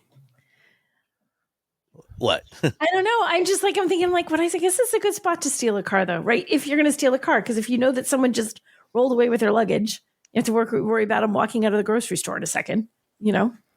Well, you walk through the parking garage, there's thousands of cars in there that, might be sitting there for days or weeks at a time. And, you pick out the ones that are the easiest to steal and smash the window and drive off. Bam. There you go. Yeah. So anyway, Ford's offering this new security plan for $8 a month. They will cover the cost of your deductible if your Ford vehicle is stolen. I mean, I guess that's good. But if your car's stolen, you're probably worrying more about am I ever getting my car back? Yeah. Well, so when we got the Kona, they're like, oh, it has a tracking device, so if it gets stolen, and I was like, I don't care. I'm not paying for that. And they're like, well, what? I'm like, that's what insurance is for. I don't care. The car gets stolen, it's stolen. I don't care. That's what insurance. It's not a classic car. It's a Hyundai Kona. Yeah. It's not. It's and that's like pretty much every It's. And that was a dealer installed option, right? Yeah, they were trying to and they're like, well, they kept first it was $1,500, then it was $750, and then by the time we were leaving, they're like, well, what about $150? We'll let you. Cheaper. I was like, cheaper. No, I don't. No, I'm not paying for that. And they're like, okay, because again, my thinking is, okay, it's gone. It's a car. That's what insurance is for. Yeah. And it's very weird that oh, hey. Well, I mean, even $8 a with month. insurance, you probably, $500 or something or more for a deductible if your car's stolen. Mm-hmm. And so they're charging, and I guess this is only for F-Series trucks. So it's $8 a month. So that's $96 a year. So For eligible gas and hybrid. It doesn't even work. Wait, it doesn't even work with the electric one? Where does it say that? Let's see. 1, 2, 3, 4. Oh, yeah. 5. Yeah. So it doesn't even. So you can't get it on the Lightning, apparently. I guess maybe they figure nobody wants to steal those. I guess it's $80 a year. I don't know. It's just weird. It's this is It'll cover up to $2,500 for your deductible. like how many F-150s are stolen? Probably a lot. There's a lot of F-150s out There's there. a lot of them out I know. there. Yeah, but I guess because that's just based on like, is it stolen more than other? I don't think it's Ford one of the vehicles? most stolen vehicles, but All right. it's an interesting idea. I mean, $8 a month might be a little much, but If you have a commercial vehicle and you have a tool, the Yeah. tool chest in the back, and you got a bunch of other stuff, and I'm like, all right, if your deductible and if your insurance is also going to cover all your tools that you just lost and your air compressor and your everything that's, if it'll take care of that, then I'm like, all right, this is fine. yeah, it might be. I think you need to figure out what your insurance actually covers. I just Googled Yeah. random list and came up with something from Motor Trend, and it was for 2023. And of the 10 most stolen vehicles, in the F-150 is number 2, 48,175. Okay. But I wonder what that is at per 1,000 vehicles. I know, How right? many Like per it's the 1,000? highest number, but is it like 1% Yeah. of Ford F-150s, or is that? Yeah.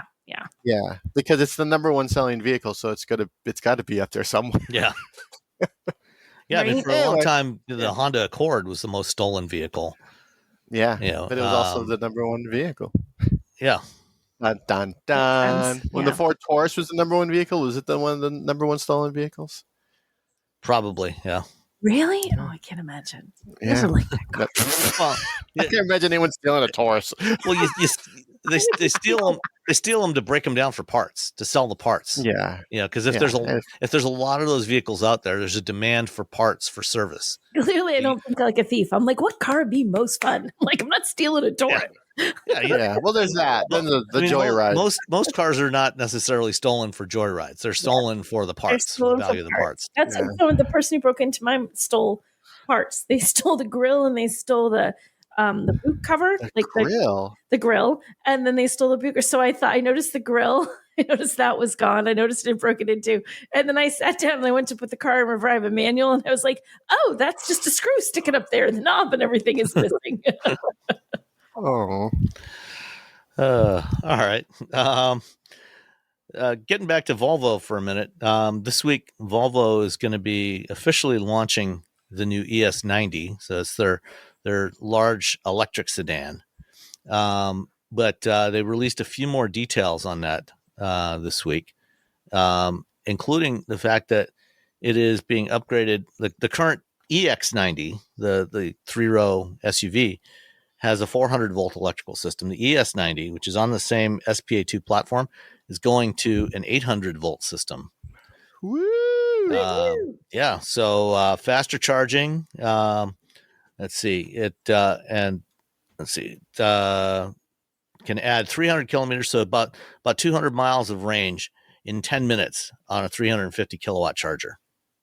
So now this approach generates less heat, meaning your battery can be charged faster, up to 350 kilowatts without overloading the electrical system. So does it charge at up to 350 kilowatts, or is it one of those like what it where you- seems to imply, Yeah. that it'll Yeah. peak at 350. So that's quicker than the Taycan that charges at 320 something. Yeah. Yeah. Hmm. Speedy quick charge. That's pretty good.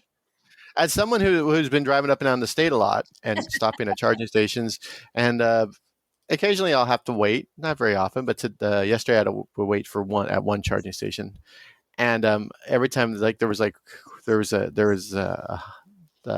Ioniq 6, which I'm like, all right, they're gonna be done pretty quickly, and then there was a bunch of other 400-volt vehicles. I'm like, boo. Like, get out of the way. Well, I mean, the Mercedes charges pretty quickly, but there's an ID4, and I was like, at least I don't have a BZ4X with its slow charge, or a Bolt. Whenever there's a Bolt in front of you and you have to wait, you're like, oh no, we're gonna be here for days. We're never gonna get this thing charged. And kudos to the Bolt people who take their vehicles for a long drive. You're a patient bunch. A patient soul. They also say the ES90 will have a range of 700 kilometers on the WLTP cycle, which is 435 miles. So probably about 350 to 370 miles EPA and something like that in real world. Cool. And let's see what else. Oh, and it'll be the first Volvo with a battery passport. Oh, nice. Yeah. So, what the idea of the battery passport is to track all of the materials that go into the battery, essentially from raw materials into the battery, and then also track the history of that battery during its life in the vehicle. So they're using blockchain technology, which, whatever you may think of crypto, there's actually some interesting potential applications of blockchain. So they're using it to track all of the raw materials that go into the batteries in these cars, including, or at least all the major raw materials. So lithium, cobalt, nickel, and graphite, from their origins into the battery, and then through the life of the battery until it's recycled. And they're also using a lot more recycled materials in the ES90. They say that 29% of the aluminum in the car and 18% of the steel is recycled materials, and 16% recycled polymers and bio-based materials. Cool. They have an event on March 5th. And so I was like, oh, I wonder I don't know where they're having the event. Is it in China? Is it in Sweden? Is it in, so I just added it to my calendar. And for the West Coast, it starts at 2 a.m. Yeah. So I'm not going to cover that. You're going to miss that, you think? I'll just get up in the morning and then see what happened. I'll be on the West Coast on Wednesday as well. So I will see it after the fact. Yeah. All right. Let's see what else we have on the list here. Oh, the Kia EV2 and EV4. The EV2. I want the EV2. It's just the next generation Kia Soul is what I like to think of it as, the EV2. Yeah. It does. It's like a small little EV. I like that actually too. You're right. I love the Kia Soul so much. I do too. And I love my story of like I went and I broke my leg. I need to drive a car. My car had a manual transmission. I couldn't drive it with my broken leg, so I had to get. I assume it was your left leg that you broke. It was my left. Okay. It was my left ankle, and so I couldn't drive my car. So I had to use like car share, like Zipcar and stuff. And the one near my house, the only car they had available one day was the Kia Soul, and I was like, boo! And so I hobbled my way down the stairs and then down the street with my boot and my crutches, and I got in the car and I was like in a bad mood because I got to drive this stupid Kia Soul. And within like 2 blocks, I'm like, I love this car. I always thought it was such a fun little car. Yeah. I thought it was fun. I was like, I like the idea. It's like a baby element, but I was like, it's probably gonna drive like junk. But nope, it was fantastic. It's nice. I like it. Yeah, I've always liked it. Sorry for derailing the thing with the Kia Soul fan fest. We love Kia Soul. They haven't said anything about production plans for the EV2, but come on, they wouldn't be showing this thing if they didn't plan to build it. Yeah. It'll probably come out sometime in 2026, and in all likelihood, it will not be offered here in the U.S. because stop it. We want it here in the U.S. Why just burst our bubble? Because we can't have nice things anymore. We break all the nice things, like democracy. We break nice things constantly. Like what was it? Oh, Volvo's like, we're going to give you wagons. And all the automotive journalists like, thanks, Volvo, for giving us wagons. And then the American public bought 0 wagons. You know what I saw when I was, and I heard it come, and I wasn't paying enough attention to catch exactly what it was.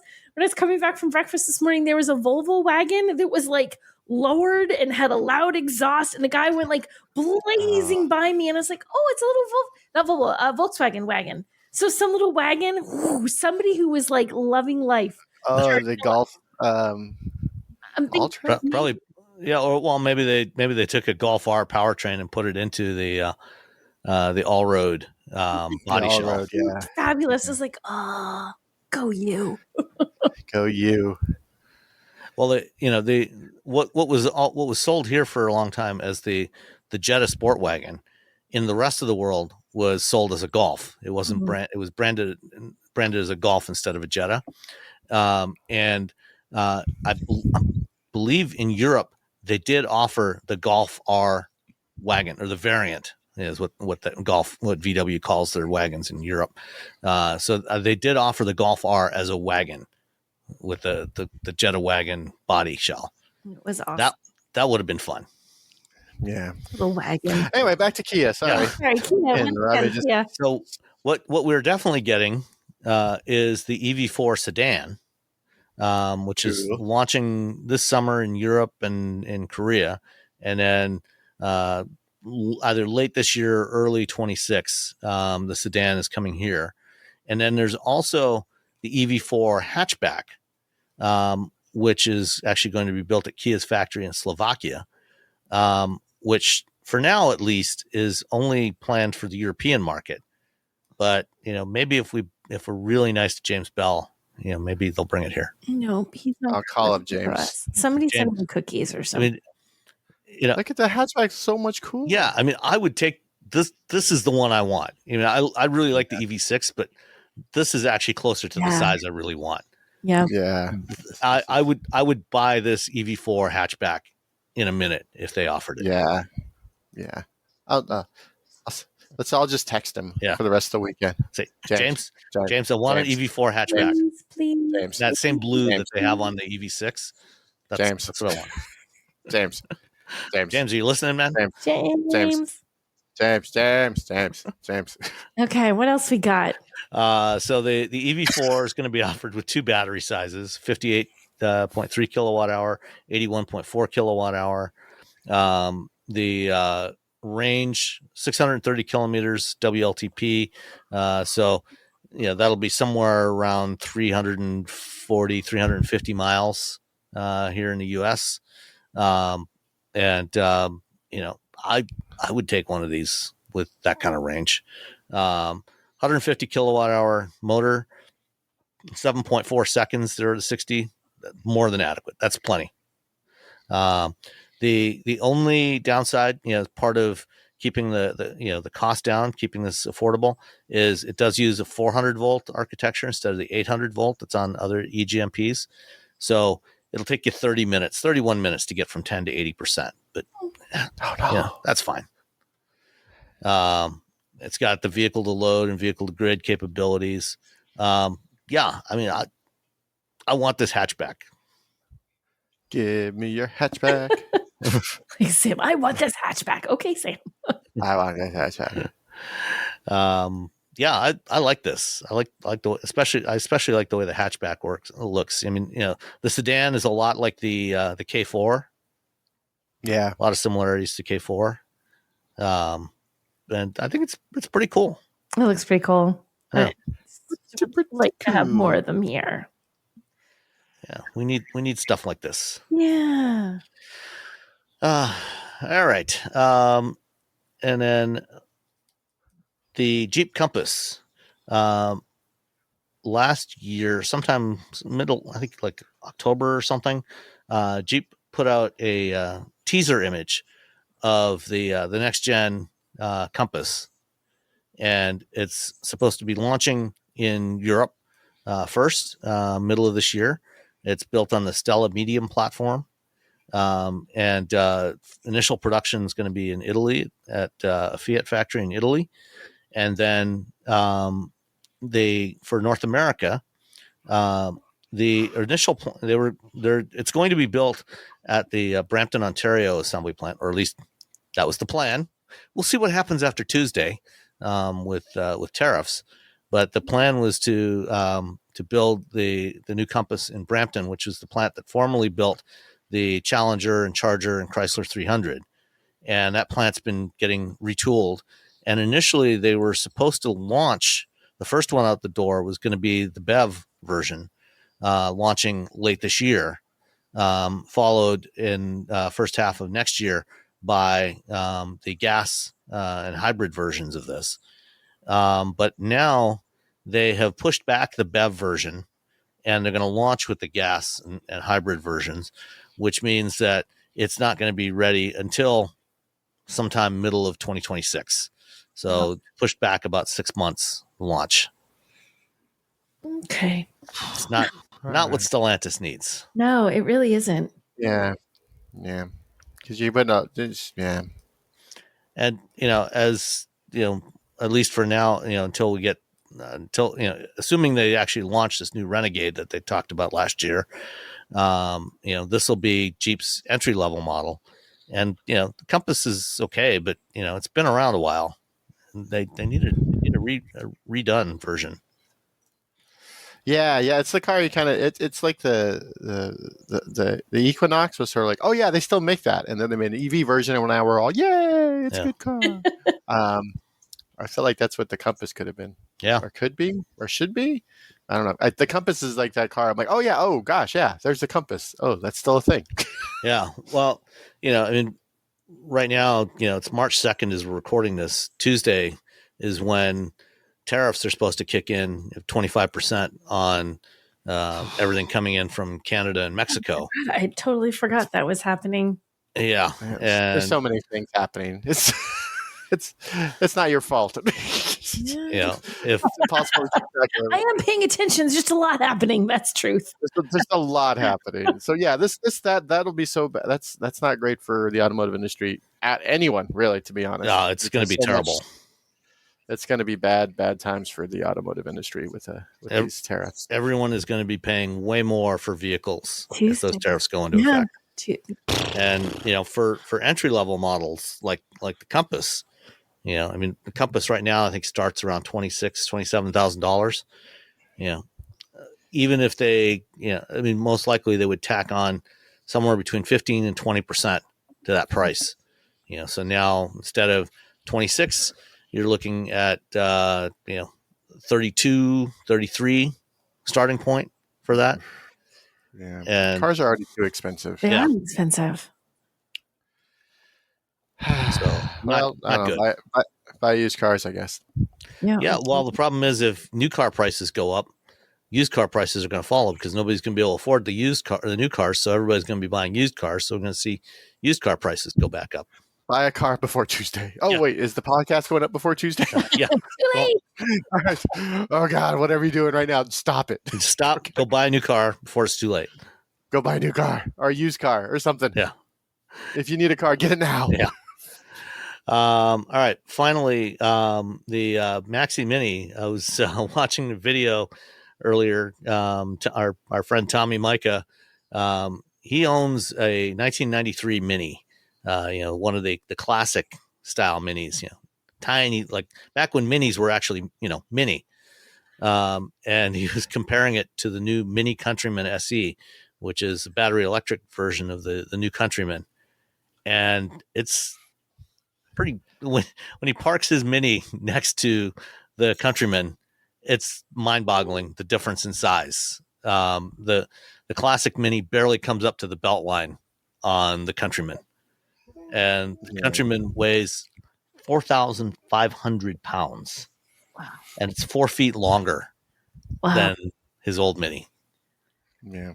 Yeah. But he does like say right off the bat, he's like, one of the reasons this is because of you. You keep buying big cars. Yeah. It's like no one buys the regular Mini. Everyone buys the Countryman. That's like the number one selling Mini is the biggest Mini is the number one selling Mini. Yeah.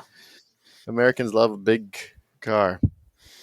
They do. And, by modern American standards, even the Countryman is still relatively small, which, tiny. Is even crazier. But, it's amazing to see the difference in size between those two cars. Oh, yeah. Yeah. All right. And then just, safety things, blah, blah, blah. Let's answer a couple of listener emails. First up from Mark. Says, just listened to the No Pop-Ups episode and heard your most generous offer to help me with some X5 M60i decision questions. I reached out to the BMW, quote-unquote BMW genius at the selling dealer and was quite underwhelmed. It felt like I knew more than he did. You probably did. So here's what I was asking. How is the M60i engine different from the comp version? That's the competition version. It has the same twin-turbo 4.4-liter V8, The comp has 617 horsepower versus the non-competition at 523. Are the intakes, heads, exhaust, injectors, etc. different, or is it merely how the ECM is programmed? In my world, all horsepower matters. I don't plan on trying to replicate the competition engine, as I'm sure it would be a warranty breaker. First of all, like if you're going to comp or CS version of a BMW, they're great. I love those versions of the cars. But for most people, it's not really worth the money. I'm just going to say that right off the bat. You're never going to, unless you're going to the track. It's and really, who's going to track an X5? Yeah. So that's sort of the kind of that's what I would say about the competition, especially the CS, the M2 CS. Amazing, absolutely bonkers, lovely car. And someone came up to me and was like, "Oh, I bought the competition. I should have got to see." I'm like, "No, you're fine. You're fine." I'm like, "Yes, this is amazing. You're never going to get the full use out of this. You're it's like, yeah, just don't." Again, unless you live out in the middle of nowhere, you have like access to like a track or something. You're just yeah. So for the most part, the engines are basically the same. There are some differences. I think they have some of it is software differences. I think they probably have some higher flow injectors on the competition.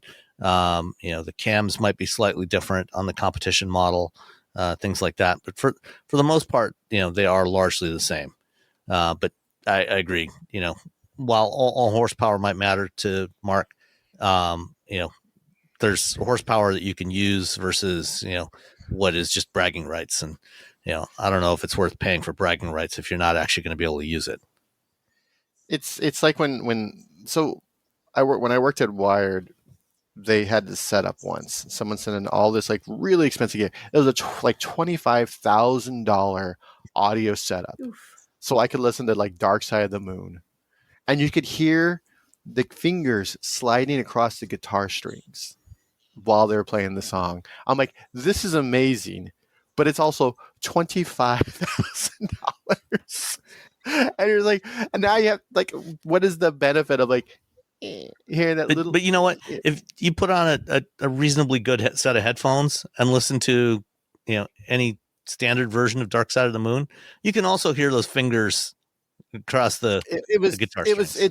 It's very much like, okay, now you're just paying more and more money, and the returns are diminishing. It's diminishing returns after a certain point. Yeah. And I think because you're not, especially if you could afford this, especially for the audio stuff, you probably can't hear it because your ears have been degraded over years of being, alive. I think it's just, if you can afford the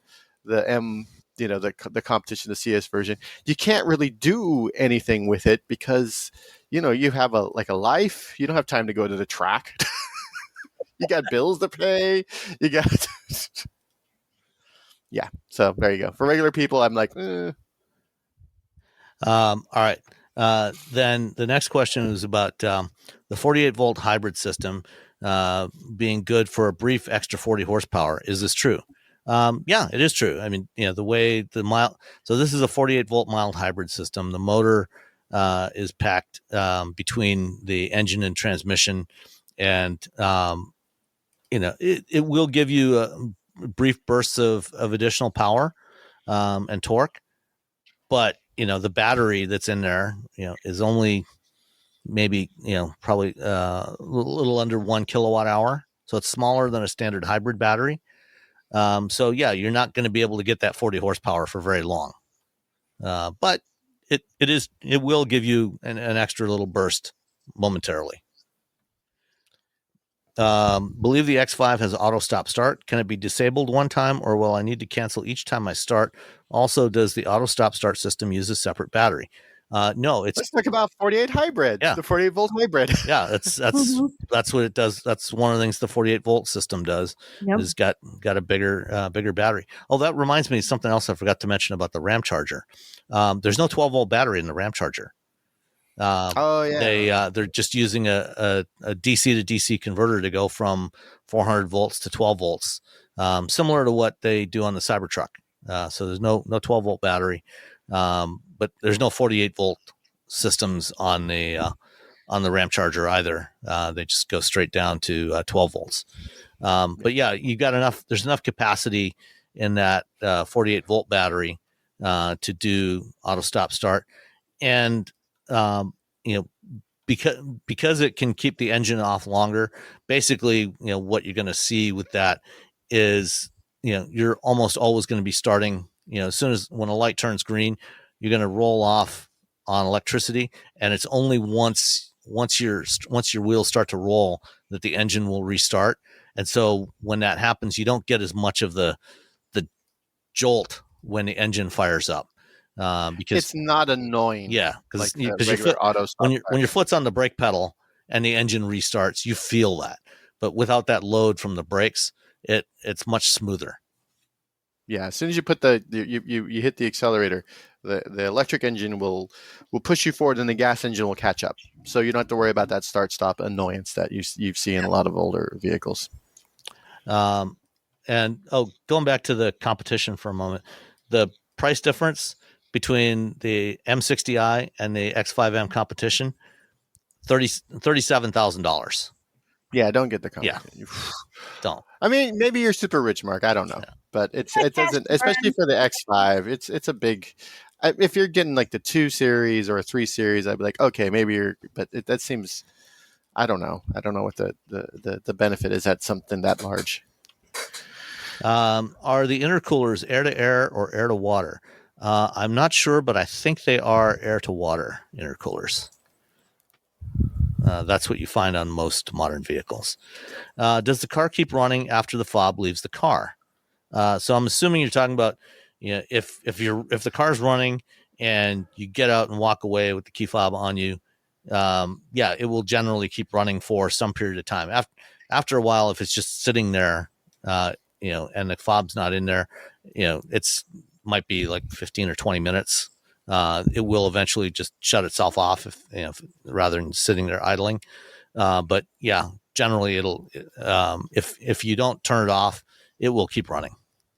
It'll probably honk at you though when you close. Honk, honk, honk. Yeah. Yes, mine did the other day, and Russ got out of the car, and I still had the key fob in the car, and it's like, key fob is removed from car. I'm like, I don't think it has. So I'm like, lies. You are confused. Well, did Russ have a fob in his pocket? No, it was a press car. The only key that we had was literally me sitting in the driver's seat with the key right next to me. It's like, beep, beep, beep. Russ is looking around. I'm like, keep walking. You're fine. Car's confused. Okay. And finally, has anyone at Wheel Bearings gone to the Performance Center course at the Spartanburg factory?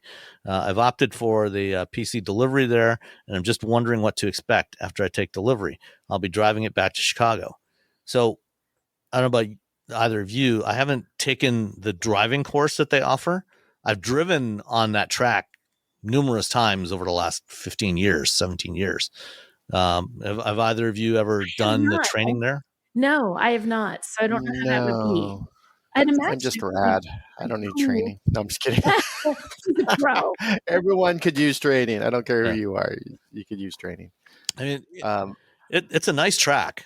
It's got and they can configure it in a bunch of different ways. It's got a wide variety of different kinds of corners and some elevation change and everything. It is a fun track to drive. I've never done the formal training there. I've had, done, usually when they do media programs there, usually do a ride along with one of the instructors beforehand, to show us the course, and, so they give us some tips, here's, good braking point for this corner, that sort of thing. I imagine, I think you'll probably enjoy it. I think you probably get quite a bit out of it. And it's an opportunity to try out your X5 on a track, which I'm guessing you probably won't do much after the fact. But who knows? It's definitely worthwhile if you're there. Yeah, anytime you can get any sort of additional driving training, do it. Yeah. It doesn't like whenever. It's always a good thing. I mean, as much as all of us do stuff where we're on tracks, I love it when they put an instructor in the seat next to me. Like, do you want someone in the car with you? Yeah, because he's going to teach me something I don't know. You can always learn more. They always give you tips, and they always let you. they help you push it harder than you think you can, because they know when they're like, no, you can do more than you think you can. You can do this a little harder. You can do the brake harder here, hit the gas harder here, whatever. So it's always fun. It's always a great time, and you learn it. Because I always try to ask them, like, what can I improve? Mm-hmm. What is something that I'm doing that I need to improve? Yeah. Just because you want to be better at what you're doing. Yeah. And one thing that they will always be telling you is you should always be looking at the next corner, looking for the next apex. As you're approaching the apex of a corner, your eyes should not be on that one. Your eyes should be on the next one. So you're figuring out where to aim the car as you're exiting, going for the next one. So yeah, I agree with you, Nicole. There's always things that you can learn, because they know the cars and they know that track. Mm-hmm. And they train a lot of people, and so they know what foibles about people's driving can be improved on, and everybody's got foibles. Everybody does. Everybody can learn. Doesn't matter how good you are, you can always learn something new. You can always learn. So Mark says, I owe you all a huge thanks. Let me know the next time anyone's near Chicago. I owe you a deep dish or choice of anything else. I will take you up on that next time I'm in Chicago. Giordano's. If you had to pick, what would your deep dish pizza be in Chicago? Trying to remember the place we went to last time. I mean, Gino's East is always reliable. But there was a place we went to last time I was there. I can't remember the name of it now.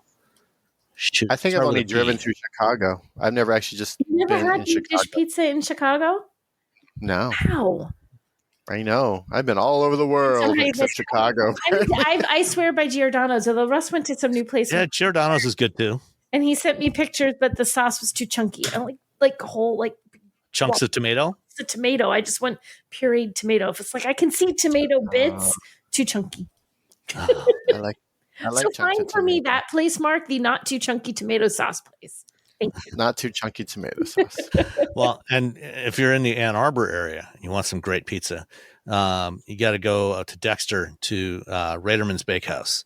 They make sourdough bread. It's a sourdough bread bakery, but they make pizza with the sourdough, and it is so good. Pizza for life, is it this Detroit style pizza, or is it more traditional? Yeah, thinner, not like really thin crust, but thinner crust. Okay. And it's the crust is so good. And the pepperoni and Calabrian pepper is our personal favorite. Need to have pizza now. Dang it. Yeah, now I can think about pizza. Sorry. Thanks a lot, Mark. We had a meetup with a bunch of us the other day, including Perry Stern. And Perry, from where we were sitting, next door to Raderman's is Erratic Brewing. And when you're sitting in Erratic Brewing, you can look out the window and see the back of Perry's house. I mean, it's literally a stone's throw away. Is the place right next to the brewery there? Yeah. Oh, because I didn't know that. I know where that is now because I know where the brewery is behind Perry's house. So the pizza place was closed because we were too late. Yeah, they're closed on Mondays and Tuesdays. Yeah, we just went for beer. Oh, now I know exactly where that is. Yeah, because we were scheduling. We wanted to a bunch of us wanted to meet up this week, and I suggested Erratic. And but I said, let's make sure we do it on Wednesday because the last time we did it on a Tuesday, and Raderman's is closed on Tuesday. And also on Tuesday evenings they have there's a speed dating group at Erratic, which was interesting to watch last time we were there. Mm-hmm. But this time it was the Ann Arbor Running Club came in while we were there. That's funny. So ran in. All right. Finally, from Seth, I drive a Subaru Ascent and find that the engine braking is relatively weak. I know this segment having previously owned a CX-9 and a Durango, and each of those provided much more effective engine braking. For a couple of years, I blamed the Ascent's CVT for the limited engine braking power, but last week I had a Jeep Wagoneer L as a rental. Driving on mountain roads, I found that the Wagoneer L also had weaker than expected engine braking power. And that got me thinking that my Ascent's limited engine braking may not be related to the transmission, but rather to the engine. While the Ascent and the Wagoneer L have little in common, they're both powered by turbocharged engines that are smaller than would be necessary if they were naturally aspirated. With smaller engines, there's less volume of air to compress and move through the engine, and perhaps that's why. Perhaps the Ascent is too big a car for a 2.4 liter engine to maintain speed on a long, steep downhill with engine braking alone. Similarly, the Wagoneer L may be too big for a 3 liter engine to do the same. Does this sound right? And if so, why isn't this discussed as a downside to the move to smaller turbocharged engines in larger vehicles? I know most drivers probably never think to use engine braking, but some do, particularly those that do a lot of driving in the mountains. Any thoughts? So I think it's actually less. I mean, displacement has some impact there, but it's actually more because they're turbocharged. Because if you're coasting downhill, you're not generating much exhaust pressure, and thus not generating much boost. And typically a turbo engine is going to have lower compression than a comparable modern naturally aspirated engine. And so that combination of lower boost, lower compression, and smaller displacement means you're going to have less engine braking. I don't know if you did any downshifting, with CVT. yeah. I mean, you can, I don't know about I think you can down, like tap to shift down and, to kind of force it to a higher, or a lower, gear ratio. Yeah. And, if you do that, that'll help.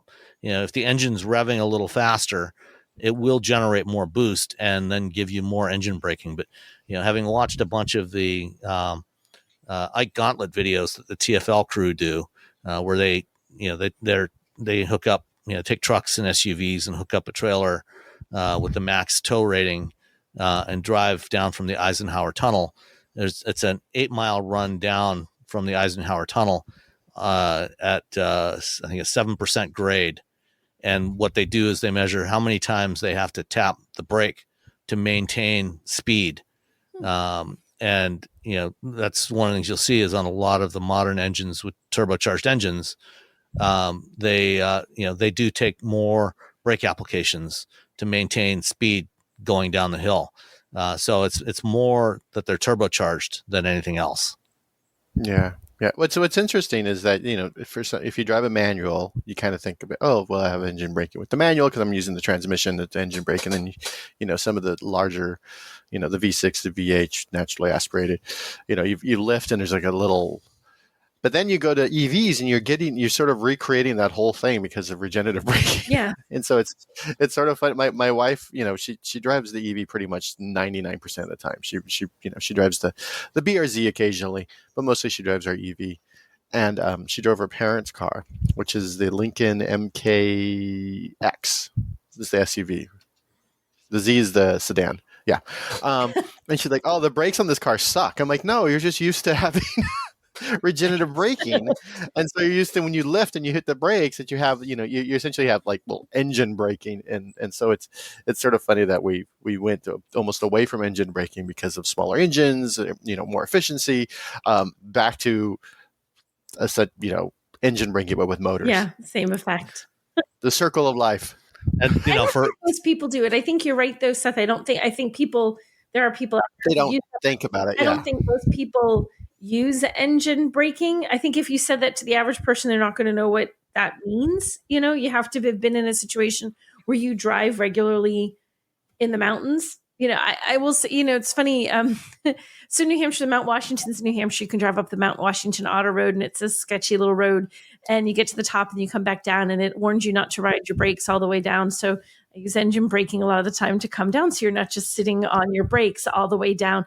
The number of people who don't think to use some engine braking going down that, you just see them on the side, and you can literally see things are smoking. You're like, engine braking's a thing. That's what they're don't. So I don't think people know unless you drive in the mountains all the time.